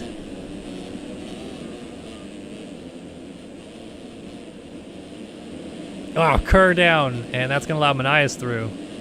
Kerr trying to get going as Frank Jackson comes into the picture on the 49.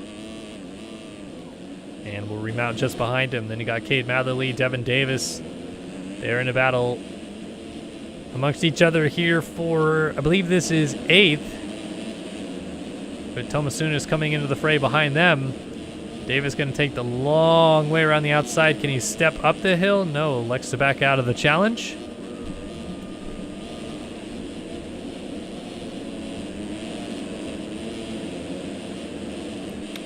So Matherly so far doing a pretty good job at thwarting the advances of Devin Davis.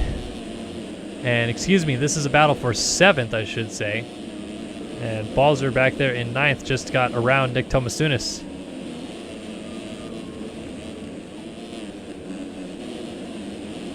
Jumping down the hill, Kerr right here behind Frank Jackson.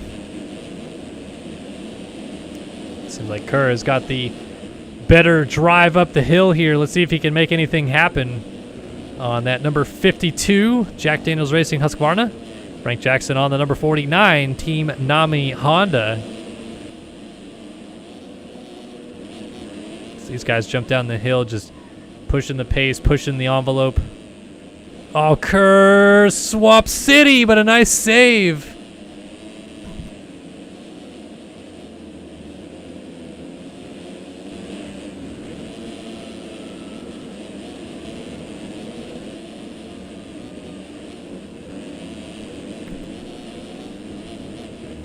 Jackson continues on after that mistake from Kerr. Oscar Manias just ahead of them. And then Sullivan and Gatlin starting to do a bit of a battle there for second.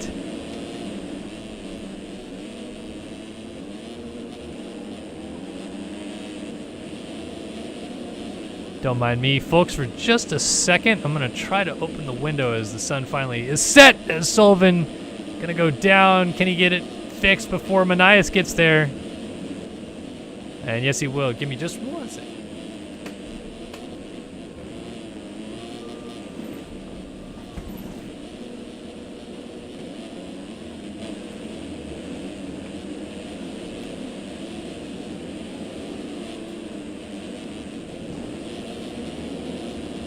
Alright, we're back. Freaking hot with no AC, so trying to cool it off in my room a little bit, open the window up, let the cool breeze come in. Liam Atkinson still leads though, 10 minutes into this moto. A nice job so far for the 241 machine, basically just putting in clean laps. He is not the fastest rider on the track right now, nor has he been, but he has limited the damage in terms of the crashing. Of course, we saw Sullivan crash, Gatlin trying to reel in, Atkinson from behind now 6 seconds down, and then Sullivan still third. You got Manias coming through in fourth, Jackson fifth, Balzer is sixth, Matherly seventh, Alex Kerr slides back to eighth, Devin Davis ninth. Now Logan Leitzel up inside of the top 10.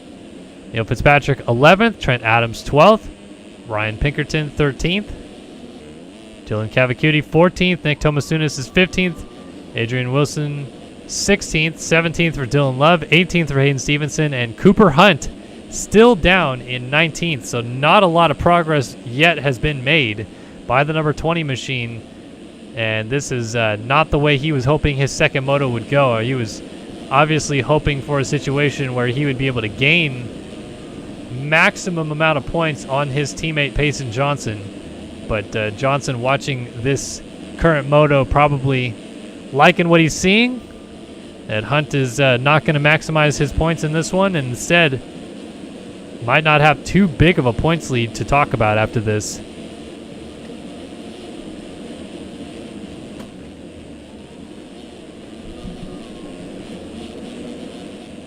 Got around Hayden Stevenson, though, so that should move him up to 18th. Meanwhile, it looks like Gatland has gone down out of second.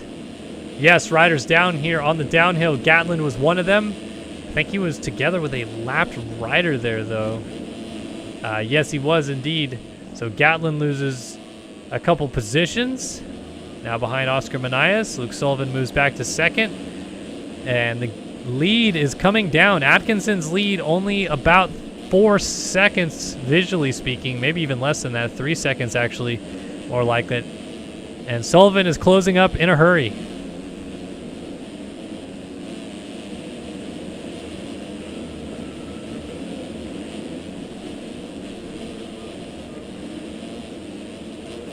So Luke Sullivan trying to inch a little bit closer, and now goes down. He cross-rutted and went down. So Sullivan laying in the track as Oscar Manias comes through. Here comes Gatland. Is Gatland going to pass as well? No, he is not.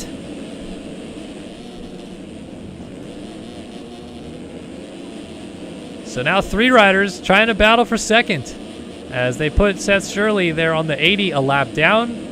Unfortunate second moto so far for him. So it's Manias inside, Sullivan to the outside with Gatlin on the Yamaha behind him. Oh, Sullivan's got a great drive. Can he pull up alongside? Oh, Triles and Manias hard on the brakes on landing. Has Gatlin hit him from behind and go down. Gatlin able to go through. There's Frank Jackson. And more lap traffic getting mixed in. Oh, excuse me, that's Matherly on the 195. Cade Matherly. Boy, oh boy, this would be something if he could knock on the door for a top 5. And the stance skins, I don't know, maybe they changed them again. I had all of Matherly's skins, and then suddenly I didn't have any of them, pretty much. So the complexion of the race has flipped all around again. It's Atkinson from Sullivan, Gatlin now 3rd, Jackson up to 4th with Matherly 5th right behind him. 6th is Manias. Balzer in 7th right behind them. Kerr now comes through in 8th. Logan Leitzel will be 9th behind them with Davis hot on his heels. And then big gaps back to Pinkerton, Cavacuti, Adams, Thomas Sunis, Fitzpatrick, Wilson, and then Hunt. Hunt now up to 16th, I believe. 17th, excuse me. And has just so much work still to do to even get into the top 10 at this point. Coming up on the halfway point of this moto.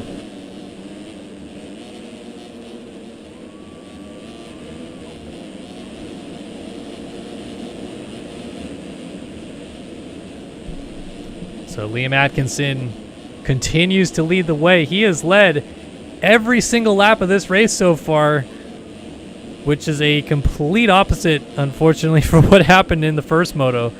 Got that one lap lead and crashed it away immediately, but now steady as a rock so far at the halfway point here in MX2 Race 2.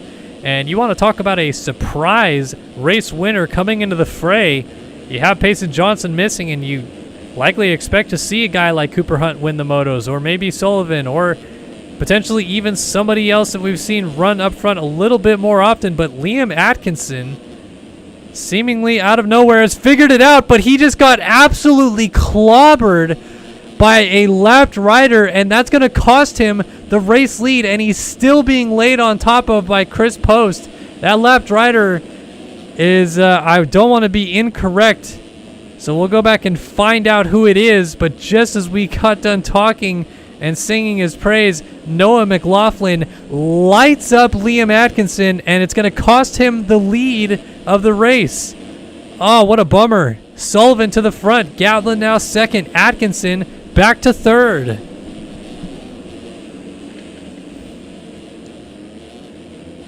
You got Kerr now settling into 4th behind him. You got Manias right there in 5th. Balzer up to 6th. And Balzer might be a sneaky underdog to try to come forward and win this moto with the pace that we know he can run. But of course, all eyes going to be on Luke Sullivan and whether or not he can inch away at the front a little bit here and try to pick up his 2nd Grand Prix win of the season from 6 rounds.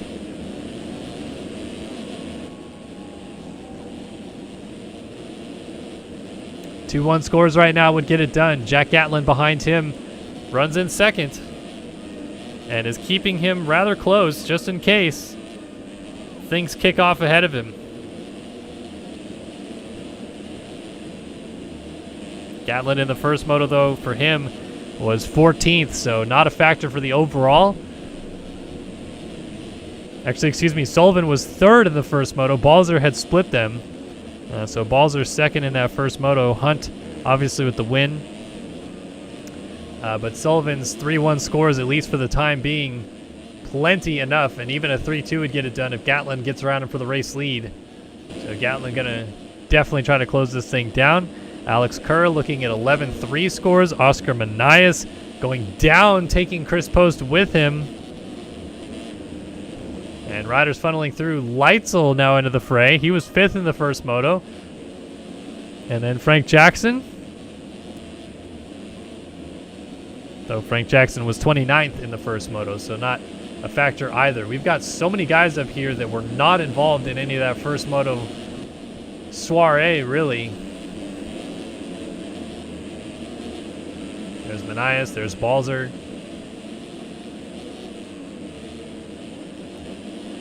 And now Atkinson, who is leading pretty much a lap ago, is now down in 8th, just ahead of Matherly. And Devin Davis right behind this group as well. So everybody's kind of buttoned together a little bit. Seems like that's what happens when the leader crashes, I guess. Everybody kind of funnels into a bit of a train. There's Jackson on Leitzel. And then Manias right behind them.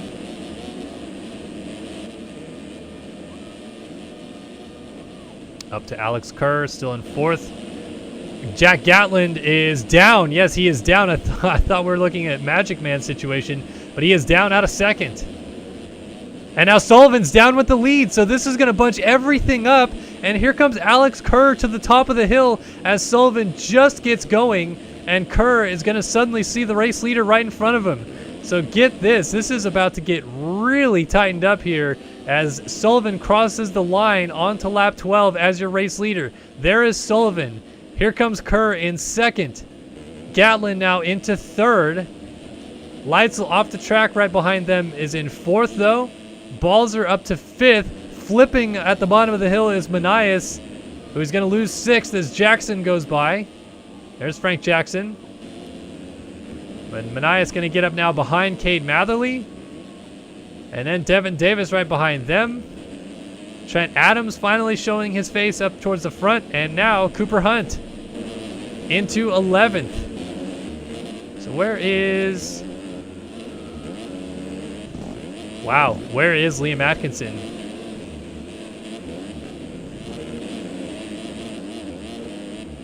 No sign. Liam Atkinson is out of this moto. Oh, man, and what he just said in chat is not going to sit well with many people. So Atkinson absolutely shunted out of the lead by Noah McLaughlin. And that has lit a fire inside of him. And I can't blame him for his frustration, but sometimes you got to bite your tongue. Alex Kerr now comes down the hill in 2nd there behind Sullivan, and he goes down. Alex Kerr pushed the front end over the berm at the bottom of the hill. Gatlin goes by, as did Logan Leitzel. So really the overalls at this point might come down to Sullivan, Balzer, and Leitzel trying to decipher who finishes where on the podium. I don't think Gatlin is going to get there with his 14th in the first moto. Kerr with an 11th. Not in the mix either, I think, for the overall. And then you have to wonder where Cooper Hunt can get to in this moto. Already up to 11th. Going to be knocking on the door for a top 10 before long, you'd have to imagine. About 12 seconds off. And Leitzel just went down, so he's now behind Balzer. So Balzer is going to leapfrog Leitzel in the overalls. I think he already was ahead of him, though. And now Balzer side by side with Kerr. The 52 and the 50 side by side up the hill. Balzer trying to get to the outside line here. Is going to do so. Very nicely done by Rasmus Balzer to go around the outside and make that pass. And that should move him up to 4th, I think. No, 3rd for Balzer. So 2-3 scores. But with Sullivan winning, it's a moot point. It doesn't matter if he gets the 2nd. He's got to win the moto, or at least finish ahead of Sullivan. Sullivan trying to triple down the hill, not quite able to get the distance. Gatlin 2nd. And Balzer now settling into 3rd. So this definitely has the makings, with 8 seconds in it between Balzer and your race leader Sullivan, to really get interesting for the overalls.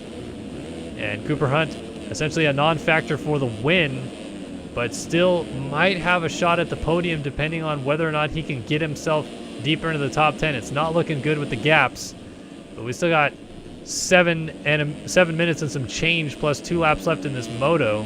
And Balzer just did another 39.2. 39.8 out of Gatlin, 42.2 out of Sullivan. So the 2 riders in 2nd and 3rd are the fastest riders on the track currently.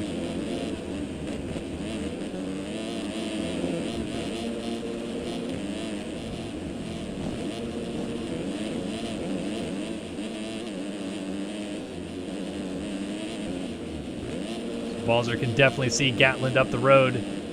And his second in the first moto paired with the second in the second moto is still not going to be enough. It's going to be a 1-point loss to Sullivan if he gets to second, with Sullivan winning this moto. But I almost wonder if Balzer's intention is to try to get Gatland as fast as possible and set his sights after Sullivan for the lead. We talked about it in the first moto. Balzer doesn't really have much of an off switch. It's either wide open or nothing.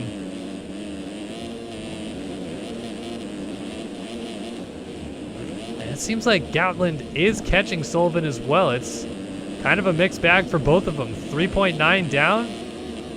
And the gap continuing to drop a little bit, but Balzer is just ripping to catch Jack Gatland right now.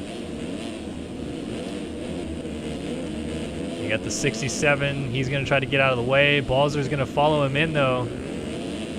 Not the best decision, but doesn't cost him all that much. Maybe half a second. He's going to hit this inside, really the outside line, but inside to the line that most people have been taking most of the moto. And a 39.7 to a 40.6 and a 42.2. So once again, second and third on track. Fastest riders on track still. And Leitzel back here as well, putting in some good times, trying to keep it close. And this definitely has the makings for a grandstand finish here at Ernee, the MX2 Race 2. Trying to decide the MX2 overalls on the day. It's currently going to Sullivan. But I feel like Rasmus Balzer really wants to say something about it. He's pulled that gap nearly in half in 2 laps time to Sullivan. It was 8.5, now a little over 4 seconds. And continuing to drop as he pushes Gatland, and Gatland pushes up to Sullivan in the lead. There's Jack Gatland. There's Luke Sullivan, though. You can see just not much in it at this point. Gatland through the rollers. The top of the hill still has some lap traffic to deal with in front of him. Going to get off the track there. Balzer likes to go inside there. And look at this. Logan Leitzel has caught these two as well. This is about to be a 3-rider battle for second. And maybe still yet a 4-rider battle for the win.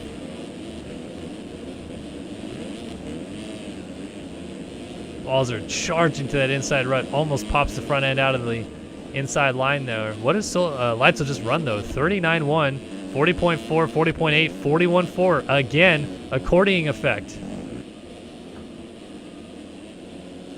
Leitzel is pushing up to the back of this group. Balzer going faster than Gatland. Gatland going faster than Sullivan. They're all catching each other. It just boils down to when they catch one another. I think in Balzer's case, the ideal scenario is Gatland catches Sullivan at the same time Balzer catches Gatland. And I mean that in terms of a nose-to-tail format, because there's really not much in it between Gatland and Balzer right now.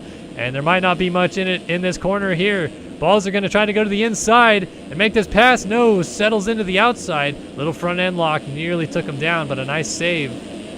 And now Gatland has to recenter his focus, but he's going to slide out.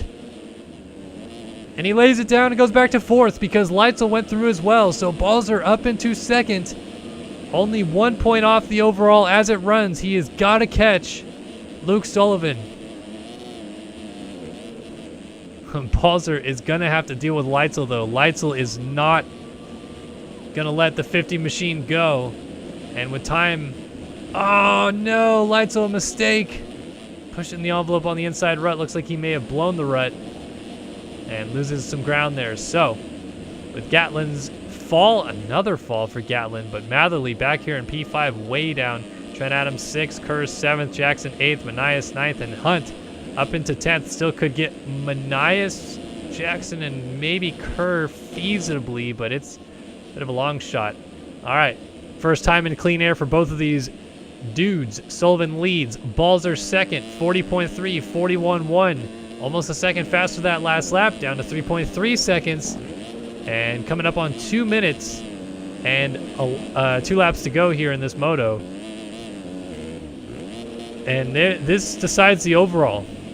3-1 for Sullivan, 2-2 for Balzer as it stands. But of course, if Balzer takes the lead, he goes 2-1 to a 3-2 out of Sullivan, and that will give Balzer the overall win on the day. It's crazy that this is basically a 6-point swing. You're taking away 3 points from Sullivan and giving 3 points to Balzer, so it's going to go from 1 point between the two of them to 5 points between the two of them, because then you negate Sullivan down to 42 points on the day and Balzer up to 47, whereas right now it's a 45-point situation for Sullivan and a 44-point situation for Balzer. But that gap is continuing to come down, and Sullivan now running into some lap traffic. That is Nick Tomasunis up ahead. They're both going to charge to the outside. Careful not to push the front end over the edge there. Tomasunis doing a masterful job there of staying out of the way and letting the leaders come by. And there is going to be nothing in it this time by as Balzer charges to the left, goes to the outside, turns to the inside at the bottom of the hill, and Balzer's going to try to go to the lead here at France. Oh, contact! How does Balzer not get front end lock right there? Sullivan, Balzer, overall win on the line. MX2 race 2 win on the line. Who is going to get it? Balzer to the outside, Sullivan. Oh, it's a slow race to the corner because Balzer does not want to get taken down.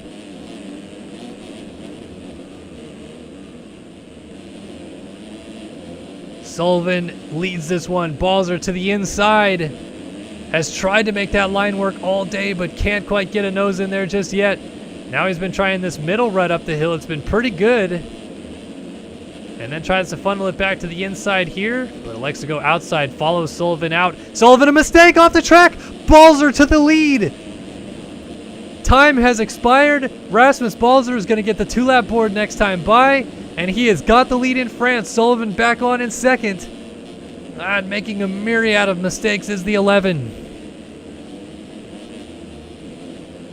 Rasmus Balzer out front, looking to be the 4th different winner from 6 rounds on the season. Sullivan's got 1. Johnson has got 3, I believe. And Hunt has 1 as well. But Balzer about to get another one. Onto the list if he can win this one. 2-lap board about to come out next time by. It's a 2-1 score for him on the day. Lap traffic.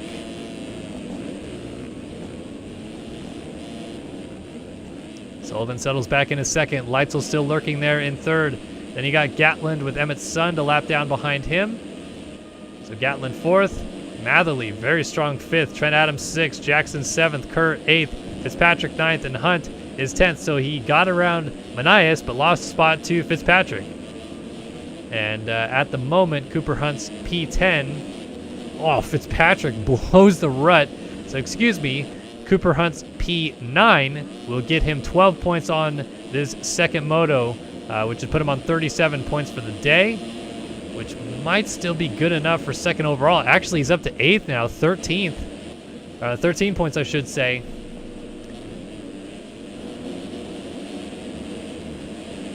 Yes, excuse me. KR Money correcting me. I forgot Isaiah Dickerson's Grand Prix win. So this is going to be the 5th different winner from 6 rounds. Johnson with 2 wins. Hunt has the win at Matterley. Of course, Sullivan, the opening round winner at Valkenswaard. And Dickerson also getting in there with an overall win as well. So Balzer about to be the 5th different rider from 6 rounds to win an overall. That is kind of insane.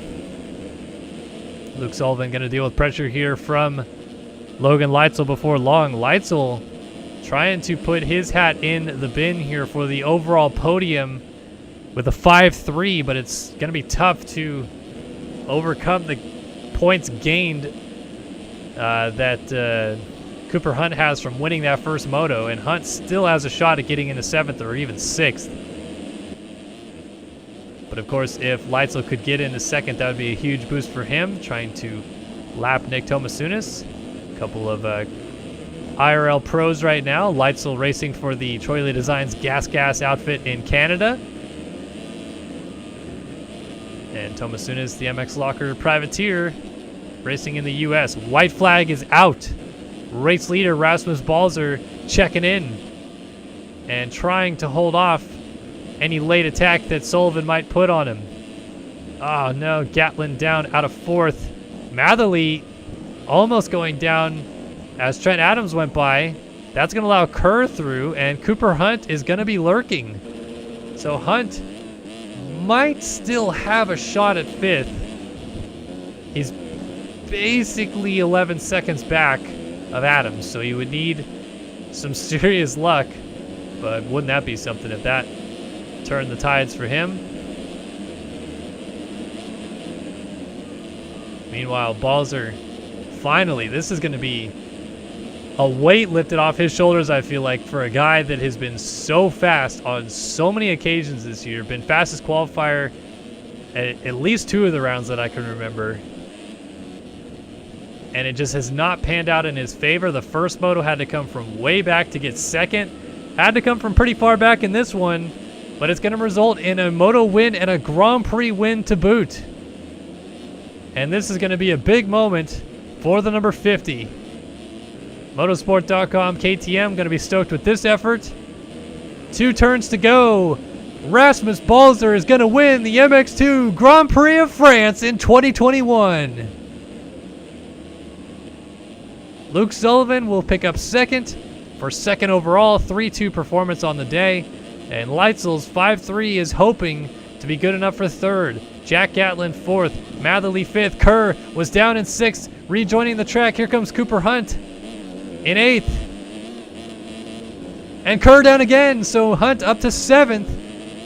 And I'm almost positive that's going to be enough for 3rd overall. Though he still could get Adams. Matherly up there in 5th has got that pretty locked down, but Hunt trying to put in a late charge.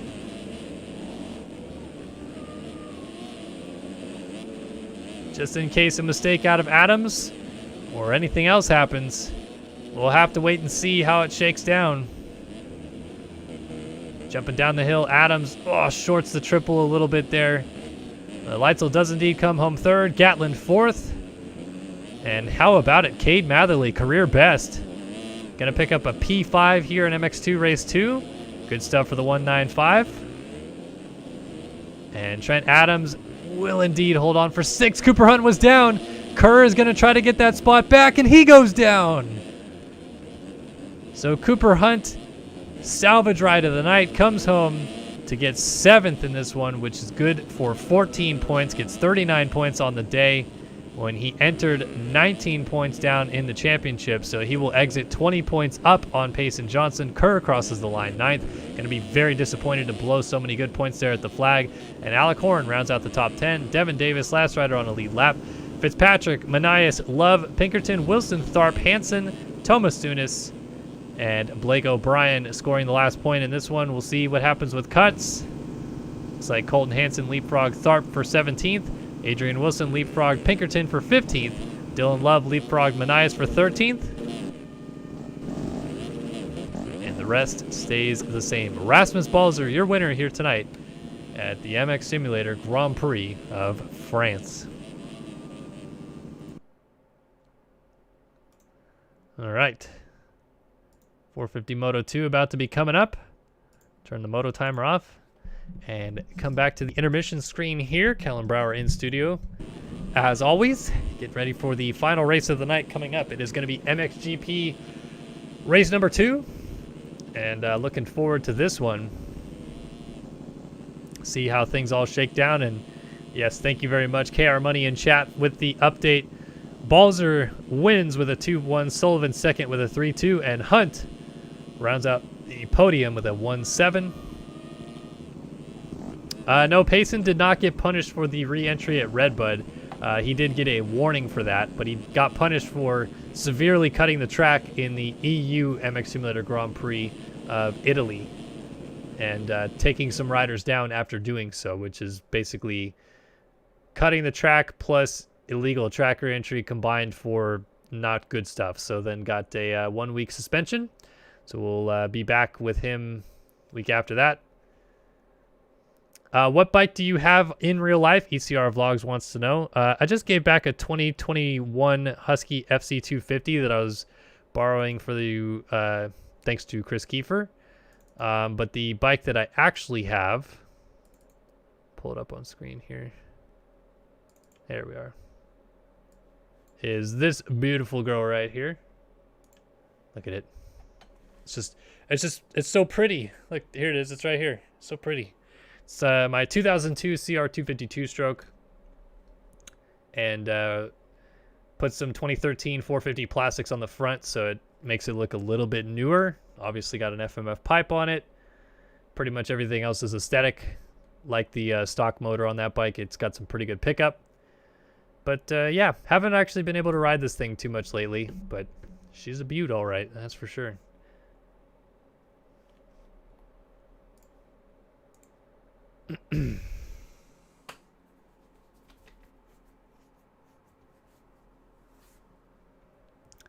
Donut ended up overall. That's a good question. I don't know if RF calculates overalls that quickly, but let me check.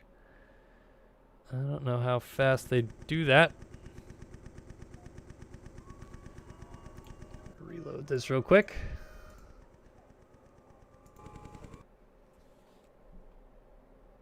Check out events. And then NA, RFGP, Ernee. Results. MX2.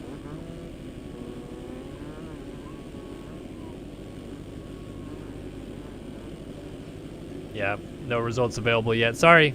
I don't know where Donut ended up overall. Yep, do it after all the races. All right, MXGP Race 2 getting ready to go. And thanks to all of you lovely people tuning in all night long. Good to see you guys. Got Lon Mari, Juma Forever, Jolgan321, Jay Helmsy, Star Fox, World Record 45E,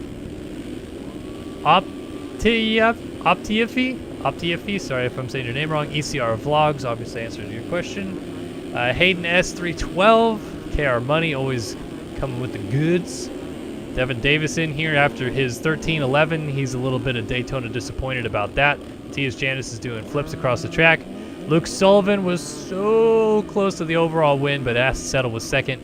3-2 scores on the day, but a great effort nonetheless, and obviously gained valuable championship points on Payson Johnson. But as he says here in the chat, just couldn't find the speed, old Luke Sully. Balzer's tough, man. He is balls fast. But All right, here we go. MXGP Race 2 getting ready to go. Final race of the night here at the MX Simulator Grand Prix of France. And then we will be at the halfway point of the season. So get ready for this one. Final race of the night.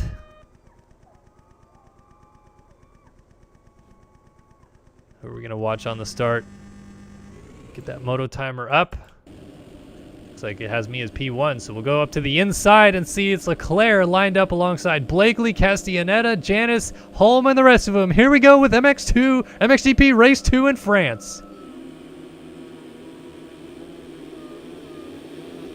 Leclerc, pretty good inside move, but it's going to be out of the middle. This time outside, actually, Aaron Rockefeller again just hits the berm and doesn't stop.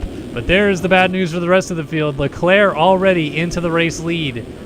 And we saw him finish second in the first moto, I should say, from a way, way back start. So what is he going to do with a hole shot? Well, we're about to find out for the next 30 minutes plus 2 laps. Already in a second behind him, though, is Jacob Hubbard.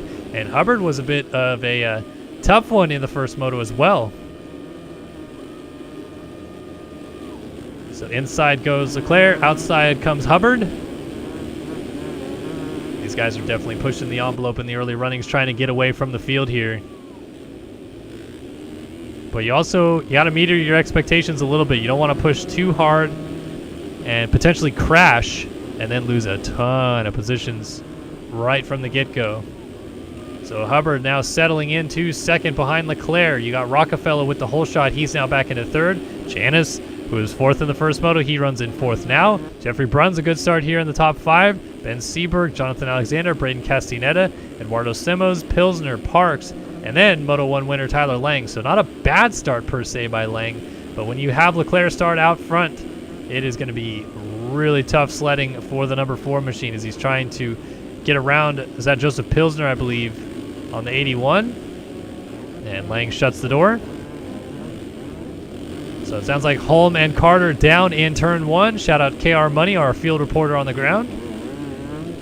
Oh, Lang sideways in front of Pilsner, nearly went down there. And 1 lap in the books. Leclerc leads, and Lang up into, is this 8th, 9th, 10th? It's going to be 10th now, I think, actually. Yeah, just got around Ethan Parks, who had slid out there. So Lang P10 after a lap and a few turns. Close battling here, though. Here is Seberg closing up on Rockefeller on the 65. Jonathan Alexander on the 3 is back there using his teammate Dennis Fjellberg's bike. And then Jeffrey Bruns on the 333atom.com machine just up the road. Bruns was 17th in Moto 1, so he'll be chuffed about a good start here. Indeed, someone is riding a 2-stroke. Joseph Pilsner, who we were on a little earlier, back here. There he is. That's Pilsner on a 2-stroke. And there's another rider behind him, also on 1. Yeah, here we go, Tyler Blowers. So a couple guys on 250 2-strokes out here. Good to see them giving it a go, and it looks as though Lang just went down again and lost several positions, as Bruns still under attack here from Seberg. Leclerc out front sprinting away. Alexander down at the bottom of the hill. Bruns still holding Ben Seberg at bay here. Seberg almost loops out coming down the hill. Outside in, inside out. Which one wins? Inside out this time. Bruns stays ahead. So here's Leclerc. Hubbard 2nd, Janis 3rd, and then we're watching the battle for 4th. Bruns with Seberg and Rockefeller, but it's going to be Seberg moving into 4th. Ben Seberg, Rockstar Energy, Husqvarna Factory Racing. Jeffrey Bruns, another mistake, and Rockefeller is going to go through as well into 5th. Eduardo Simos here 6th. Or 7th, I should say. Castaneda 8th.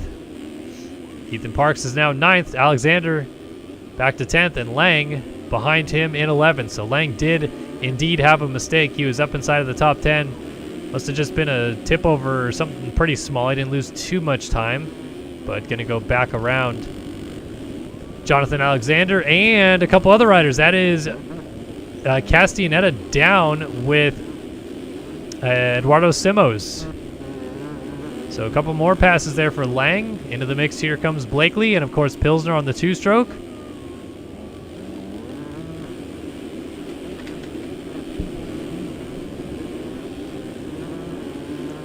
Castaneda trying to get back around Joseph Pilsner. Already almost a 10-second lead for Leclerc out front, as he is absolutely flying, trying to get away. Benefit for him is Lang is 28 seconds behind him, so the man who arguably had the pace that Leclerc had in the first moto is nowhere near Leclerc at the moment.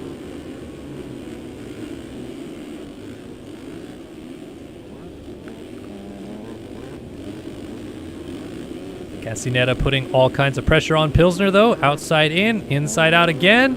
This time outside in is going to win, though. Castaneda gets it done. And Pilsner settles in behind. There's Blakely still right there as well. Then Jeremy Cohenauer. 45 of Caleb Hall just behind that. So all these guys jockeying for positions. And Lang already around Parks up into, is this 9th, I believe? No, 7th, excuse me, 41.9. Jeffrey Bruns ahead of him, then his Lang's teammate, I should say, Aaron Rockefeller. Then Seberg, Matthias Janis, Jacob Hubbard, they're about to battle for 2nd. But they are all chasing Alexis Leclerc 6 minutes in to this 30-minute plus 2-lap race. And Leclerc kind of doing a patented Leclerc. I guess you could call this Leclercing. Get out front, get a lead, get away. That is a patented technique for the defending world champion that we've seen all too often, whether it is Grand Prix circuit racing or the national scene, which we'll see him race on Wednesday night again. There is Hubbard, though, and Janis definitely keeping him close. looking for any and all opportunities if they present themselves. And Ben Seberg behind, also sneaking into the fray a little bit here. So here is Seberg, 38-1, trying to make it a Rockstar Energy Husqvarna 1-2. 38-4 for Leclerc, 38-8 Hubbard, 39-7 Janice, and 38-1 Seberg. So Seberg, fastest rider on the track. Yeah, fastest rider on the track last time by is Seberg. Up to 4th and closing on the battle for 2nd in a hurry.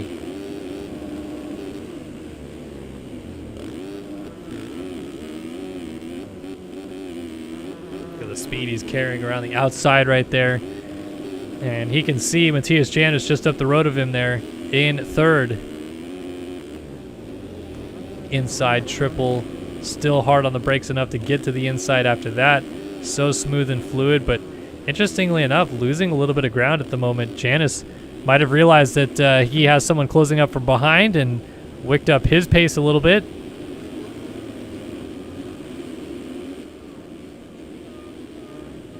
All the while, you got Hubbard just up the road from Janus, and Leclerc not as far out front as he was. Maybe a mistake. Oh, Hubbard just corked out an Oppo whip coming down the hill. So Lang already up to 5th. Tyler Lang on the 4.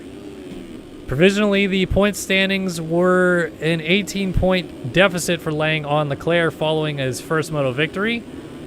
But obviously, it slingshots back the other way as we currently stand. Lang really needs to get into 2nd, at least, to minimize the damage. Of course, he would love to win the moto, but easier said than done. And Hubbard, also very strong with Janus in the first moto as well. They're going to be tough to get around. Seberg was 6th in the first moto, so aside from Holm, you have your top 6 from the first moto in the top 5 right now. Where is Adam Holm is a good question, though. How far has he made it? There he is. Number 2 machine up to 15th. Right behind Matthew Grist.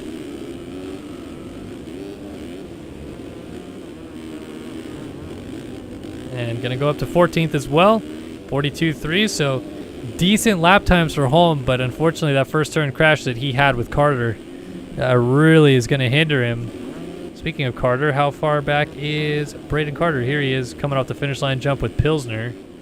Carter now 20th, so into the points for your Supercross champion. And it's interesting how this aesthetically looks, because Carter, the newly crowned 450 Supercross champion, which is arguably the toughest championship in this game to win. You could ask a lot of people that, and it's not the easiest one, that's for sure. And kind of resembling Cooper Webb a little bit. Not only in looks with the Red Bull KTM get up, Red Bull helmet, all that stuff on his Phil's KTM, but kind of perhaps underwhelming outdoors compared to what we saw out of him in Supercross. And for whatever reason that may be, maybe he's just not quite come to grips with an outdoor setup just yet. But I feel like a lot of people were expecting Carter on the heels of a incredible rookie season 450 class championship indoors to kind of hold up the similar aspects outdoors, but has really not been able to do such, and now gets into his teammate there, Caden Speck. Speck going to get up behind Pilsner and Donovan, I think that is, on the 73 coming through. And Pilsner off the track. Jet Wisdom trying to work on Matthew Grist. Adam Holm up the road trying to catch up to Caleb Hall. Ethan Parks right behind Castellaneta. Then you got Cohenauer, Blakely, Alexander, Bruns, Rockefeller, Lang, Hubbard, Seberg, Janice, and Leclerc. All right, man. Peace out, KR Money. Thank you again so much for all the help here tonight, providing the insights, trackside, and everything along those lines. You have a good night, buddy, and sleep well, my friend. So Hubbard has gone down and has pushed himself back to 4th. That's going to allow Lang to close up. 37.9. Tyler Lang is putting down some laps, ladies and gentlemen. We'll stick with him at the end of this lap because it seems like he's still pretty much flying right now.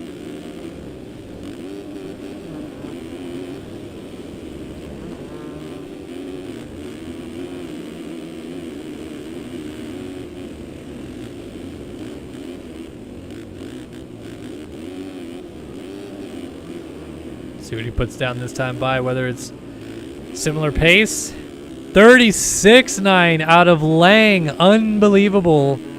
I don't even believe that's the fastest lap of the race yet. No, 36.7 out of Leclerc out front. But you cannot deny that Tyler Lang's pace right now is such that he means business. He wants to get into second in this race. He wants a chance, at least, at still winning this thing if anything gnarly happens with Leclerc.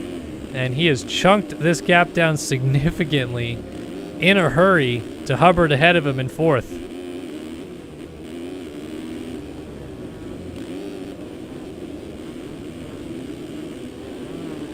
So Tyler Lang around the inside here at the top of the hill.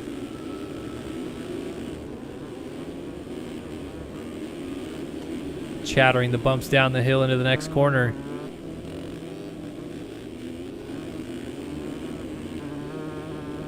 Definitely closing up on Hubbard. It's getting a little bit closer lap by lap, section by section.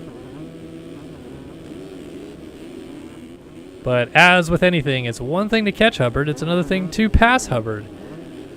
And that doesn't go just for Hubbard. All these guys running this pace towards the front, it is very challenging once you get to them to figure out the one or two spots on the track that you are actually better than that rider and use it to your advantage to either force a pass if it needs to happen, or be a little bit crafty with your lines and form something different to make that pass. You can see Lang already trying to search for maybe a different line here, a different line there. Follows in some sections. He's definitely right on him though. Oh, Hubbard, a little kick out. That might be Lang's opening. It is. It's going to be Lang up into fourth. And Lang just tied for the best lap of the race. 36.7. 7 seconds down of Seberg. Meanwhile, battle for second. Janice and Seberg coming to blows here.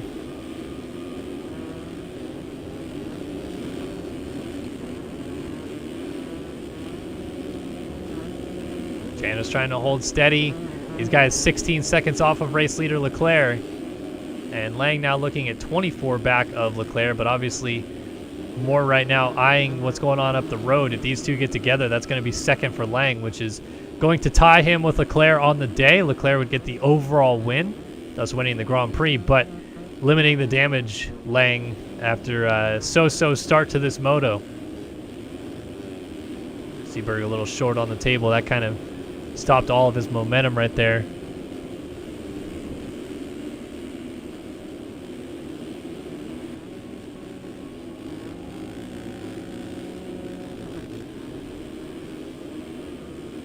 Janice charging to the outside, inside here. Seberg right there as well. Dropping down the hill right behind. And Seberg, oh man, split lines. Far inside Janice, far outside Seberg. What's it going to turn into on the straightaway? Any more momentum for Seberg with that outside line? Not quite. And Janice still gets to the inside in the corner and steps up the hill, I should say, with ease. What is Lang putting down behind these guys? 37.7, 38.2, 41.6. Janice definitely being caught here by Seberg. Seberg into the rear tire. What a save. Oh, but then he goes down. Overzealous track re-entry perhaps. And Lang is going to benefit and go into second. Hubbard just went down in the background as well. And that's going to cost a lot of time for the 778. So, while we have it, and the times are a little bit separated at the front, let's give you guys a top 20 rundown here in the final MXGP race of the night. This one brought to you by R Jerky. Again, head over to eatrjerky.com, eatrjerky.com, excuse me. And use that code SYS20, please, ladies and gentlemen. Use that code SYS20. I want the Waitman brothers to know how much this community supports the games that we love. And support the companies that support these games that we love. So please use that code. Get yourself some beef jerky. It's delicious. It's tasty. It'll sit on your desk and be a lovely snack for every time you crash an MX Simulator. Pop in a little bit of beef jerky and feel a little bit better about yourself after a 10-second fall-off crash. But Leclerc does lead the race here. MXGP race number 2. Leclerc on the number 1 Rockstar Energy Husqvarna leads on his way to yet another Grand Prix victory. Matthias Janis second, Underground RC number 130. Third for Tyler Lang on the number 4 Underground RC Cowie. Fourth for Ben Seberg, the number 14 Rockstar Energy Husqvarna. And then Jacob Hubbard now settles into 5th on the Phil's KTM number 778. 6th is Chase Blakely on the number 99 BPC Yamaha. 7th for Jeffrey Bruns, the atom.com number 333 Cowie's running very strong here. Jonathan Alexander in 8th on the number 3 Phil's KTM there. 9th for Adam Holm on the number 2 atom.com Cowie. And Braden Castaneda on the Underground RC number 12 machine runs in 10th.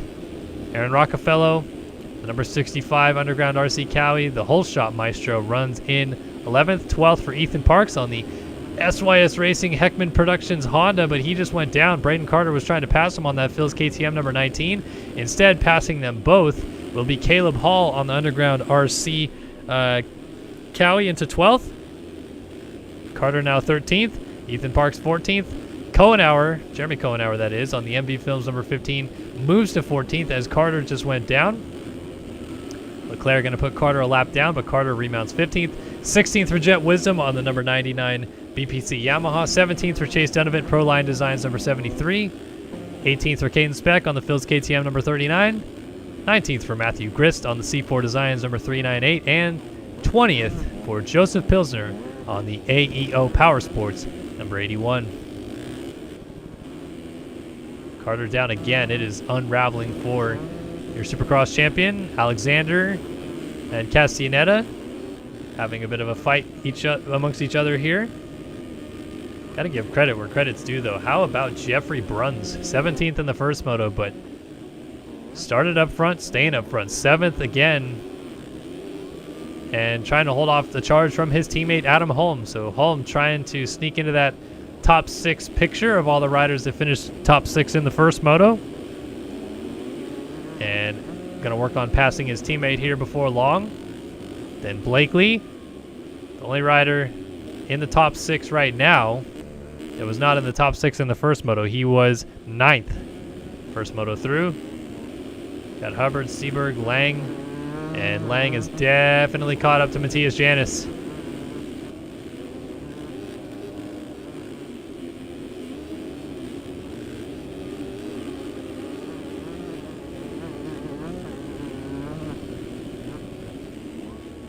Oh, Lang down. Seberg back through. Oh, that is going to kill him. Did Hubbard go through as well? No, that was a different KTM, I guess. But it seems like Leclerc's gap had come down a little bit, but maybe there was just a weird glitch or something because it's a 21-second lead for him over Janis. Seberg back to 3rd. Lang now 4th. Hubbard 5th as mentioned. Blakely 6th. Bruns 7th. Holm 8th. Alexander 9th, and Castaneda right behind him. Still, these two still battling with Aaron Rockefeller right behind them.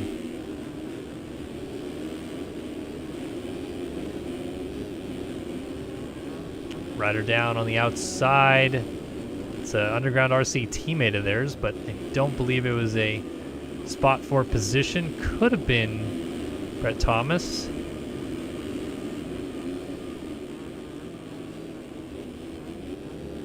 This move, Castaneda, Alexander. Thought Alexander had that pass made, but not quite yet.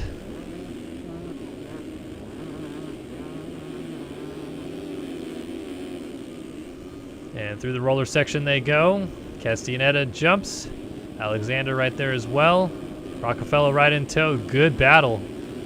And oh, there's Jeffrey Bruns getting back on the track. Oh man, hopefully he can still muster a top 10, but that puts Rockefeller into 10th, Bruns back to 11th. And we've got 9 minutes and 2 laps still to go here.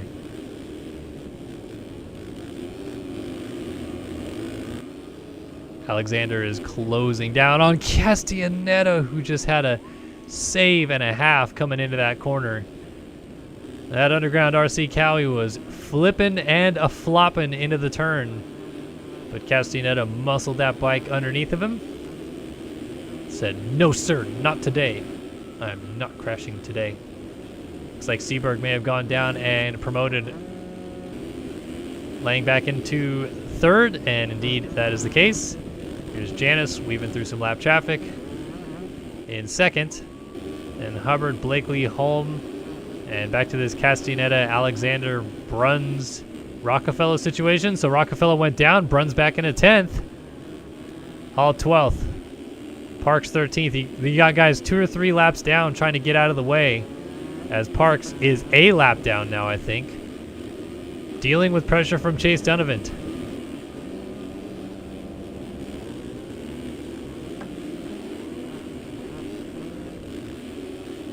Donovan trying to leap over the top there on the wall jump. Not quite able to make it happen just yet, but he's definitely right there trying to make something happen. Might have an inside move here on Parks. Parks goes defensive. They all funnel to the outside, and into the mix as well comes Jet Wisdom. Oh, Jet Wisdom into the back of Donovan. Fortunate not to fall off the bike, but sliding through is Lang. So it gives you an indication right now as Wisdom is in 15th, I think? 15th, getting lapped by 3rd place. It just gives you kind of an indication of how short this track is and how quickly through the field the leaders are going.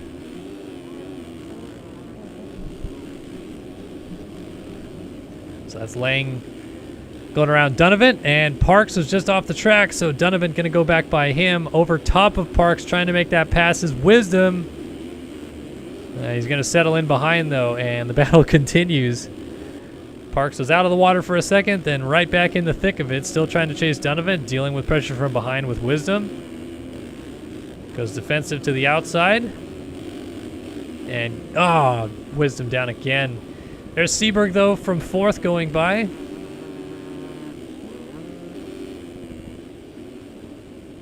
Oh, Lang just went down. Lang just went down out of 3rd. No, excuse me. That was his teammate. The 45 of Caleb Hall, who is also a lap down, but not in a battle currently. Jet Wisdom behind him. It's very confusing. Everybody is like a lap down, sort of, kind of, not really, a little bit, somewhat.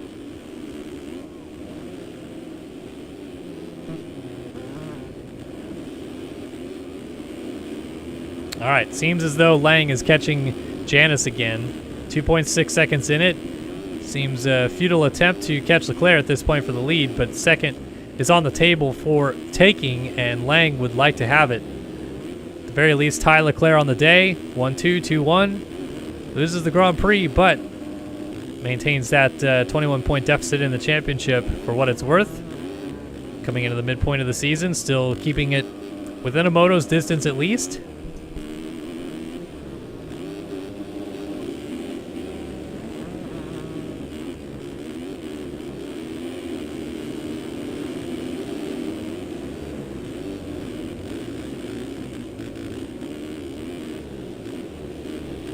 Curious of Lang's lap time right now, because he is cooking again.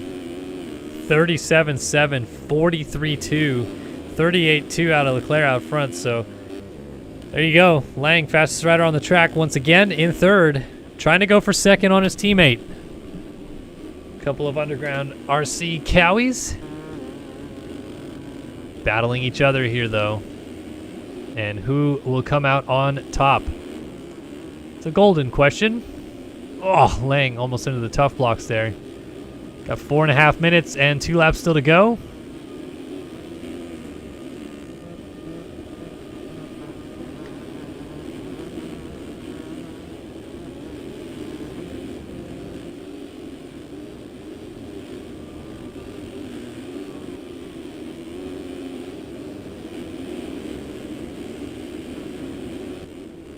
Oh, Lang, a big kick coming out of the corner there. Nice job to corral it back together, but loses a little bit of ground on his teammate there. So has to go back to the drawing board again. Seberg is still lurking back here. Any battles really to speak of? I guess Holm, Castaneda just getting lapped by Leclerc. Holm up to 8th. Good salvage job after a 3rd in the first moto. Still think that Janice, Lang, Leclerc are pretty locked for the podium. Janice 4-2, Leclerc 2-1, Lang 1-3 right now. Should be pretty simple to figure out, but Seberg got back around Lang, and Lang just went down again. So Seberg up into third, and Lang another crash. Oh, trying to get going, and Parks gets blocked, loses 2 spots. And getting around onto the track is that Rockefeller. Parks trying to get back out of the way. Parks goes down again, unfortunately. Seberg's off the track at the bottom of the hill there. You got Jet Wisdom just ahead of Lang. Lang down again. And that is going to allow Hubbard to close up. So it's falling apart a little bit for old Tyler Lang.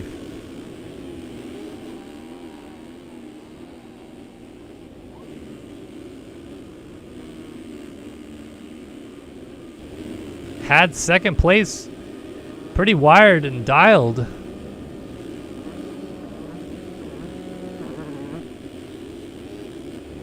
And suddenly it is all for naught. Meanwhile, Leclerc, we have barely talked about him at all in this race, but he has been dominant from the front, as expected. When Leclerc starts out front, it's often he finishes out front. Not too common to see him blow a lead. And he has just been putting his laps in ever so steadily. And given the lap times on this track, this is going to be 4 to go next time by with 2 laps, or 2 minutes still left on the board. He should rather easily put down a 140 something and get the 3-lap board, proverbially speaking, next time by, as time just almost expires there. I'll tell you what, though, trying to make it a Rockstar Energy Husqvarna 1-2 is Ben Seberg. He wants a piece of Matthias Janis. And this is going to make things really good for overalls as well.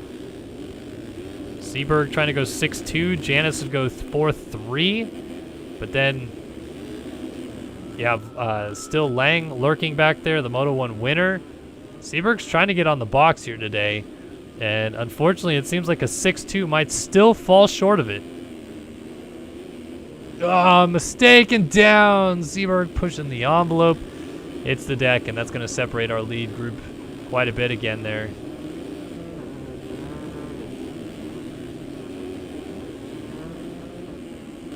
Not a ton of battles really to speak of. So instead, let's just go on board for some 2-stroke action. Joseph Pilsner, AEO Power Sports RM250. Let's just listen to the sweet sounds of the 2-stroke for here for a minute.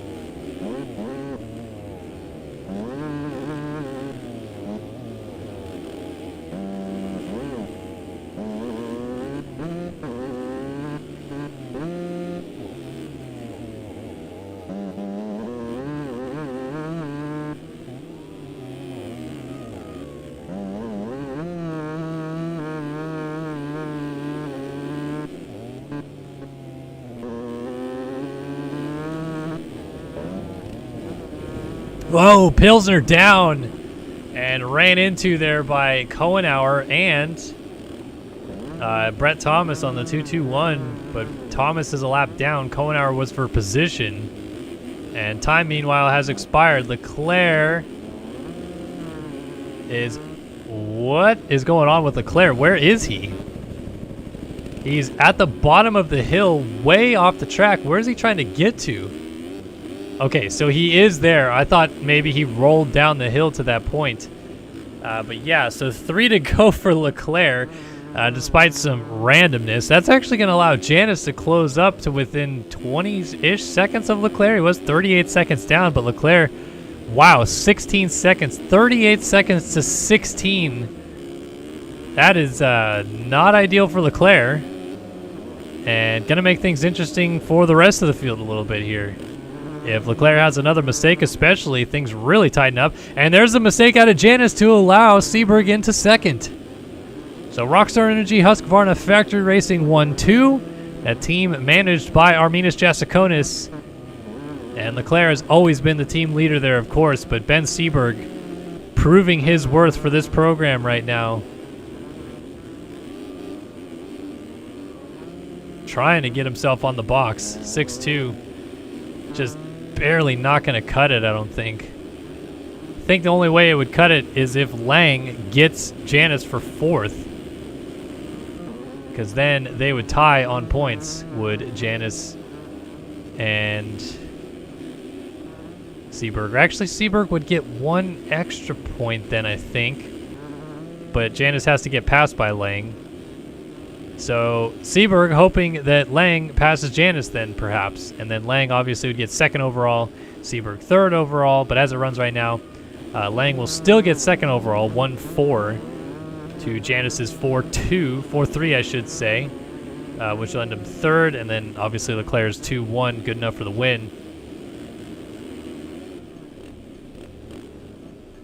So it's 38 points for Janus with his 3-4, 4-3, whichever way you want to spin it. And then Seberg's 6-2 will give him 22 and 15 points, 37. So he's going to miss out by 1 point on the overall to Janus if all else stays the same. And Janus will end up on the box. Meanwhile, Leclerc out front. As mentioned, 2 to go, so he is still going to get the white flag next time by. This is going to be one of the longer motos because he just got back to the flag before time had expired. But he'll get the white flag this time by and going to be well on his way to another Grand Prix win, extending his championship lead, especially with Lang losing more time, should almost guarantee that he finishes 4th. So Leclerc, who had lost 3 points in the first moto, looking at gaining 7 points right now to pull out to an even 25-point lead in the championship, which, as you guys know, is a single moto's distance ahead in the championship at the halfway point. White flag waves here. Home Grand Prix for Leclerc in France. Leclerc from Picardy, France, going down right there, but not going to lose too much time. And while I'm at it, I might as well Google Maps this just real quick. See where Picardy, France is. And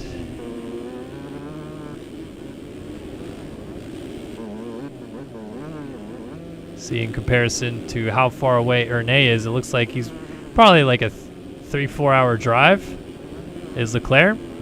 So this is truly a pretty hometown race for him because not often in the Grand Prix scene you have someone live within a few hours of a racetrack, even if they live in that country. Sometimes they live on like practically the other side of the country, but Leclerc could feasibly drive to this track today if he wanted to, because it's already early morning in France for him, and celebrate his win, pop some champagne at the real track.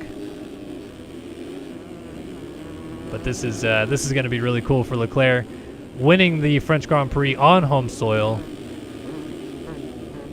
Sure, he'll be pretty stoked about this one. How the day played out, maybe not the most ideal situation in the first moto to have to charge forward, but certainly proved the pace was plentiful there, and then gets right out front in the second moto, gonna lead every single lap, gonna tie for the fastest lap of the race. And after a so-so qualifying effort, P9, pretty rare circumstance that we don't see Leclerc at the top of the boards. He's gonna come through and be a Grand Prix winner here on home soil. Here it is. Alexis Leclerc is going to win his home Grand Prix as he takes the checkers here in Ernee. The French Grand Prix goes to Leclerc. How about it for his teammate as well, Ben Seberg? Going to get 2nd in this moto. Rockstar Energy Husqvarna 1-2. Probably not going to be good enough for 2nd overall, or 3rd overall, unfortunately, though, for Seberg. He's just going to miss out on the box. Instead, this man should be 3rd overall. 4-3 scores on the day by a single point over Seberg. Matthias Janus is going to end up on the box here in France. And 2nd overall after winning the first moto, but ultimately losing 4 points to Leclerc on the day. 25 points down the championship now. Tyler Lang, 2nd overall here in France. Jacob Hubbard, solid effort for him. He'll end up 5th. Chase Blakely quietly gets 6th in this one. 7th will be Adam Holm, as 8th was a lap down. It was Castaneda. 9th, Jonathan Alexander. 10th, Jeffrey Bruns. Great effort for him. Chase Donovan, 11th. 12th was Caleb Hall as he crosses the line. 13th for Ethan Parks. I'm sure he'll be pretty happy to get some good points. Caden Speck here in 14th down, taking Adam Holm with him, but Holm should be good to go, no problem there. Meanwhile, through went Cohenauer for 14th, Aaron Rockefeller for 15th, Caden Speck here for 16th, Jet Wisdom will get 17th, And Brandon Larson going to score some points here in 18th, trying to pirouette his way down the hill. He'll be 18th no matter what, though. Braden Carter, first man 2 laps down in 19th. And Joseph Pilsner scoring some points here on the 2-smoke in 20th as we wait for cuts to come in. Looks like last rider to come through will be Larson. He's wheeling up the hill. So we await for the 245 machine. Bring it on home. And we will have cuts for this moto. So Larson over the line.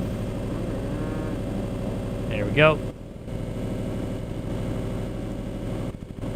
And all else stays the same. Leclerc, winner of the French Grand Prix.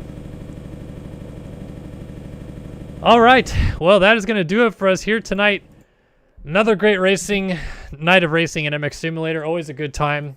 And thanks to all of you guys for tuning in every single week like you guys do. We'll be back on Wednesday night for the Spring Creek National, a.k.a. Millville, in MX Simulator. Going to be a lot of fun there. So we look forward to seeing you guys then. Big shout out, of course, to atom.com and our jerky. Head over to eatourjerky.com or atom.com and help the sponsors that help put on this show every week for us. And a big shout out as well to all of the fans that tune in every single week and support the show as well. That's going to be it for us here tonight at France. The French Grand Prix in MX Simulator is now done. We're at the halfway point of the championship at MX Simulator Grand Prix for 2021. And we'll be back on Wednesday for the MX Simulator National of Spring Creek. Bye-bye for now.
Say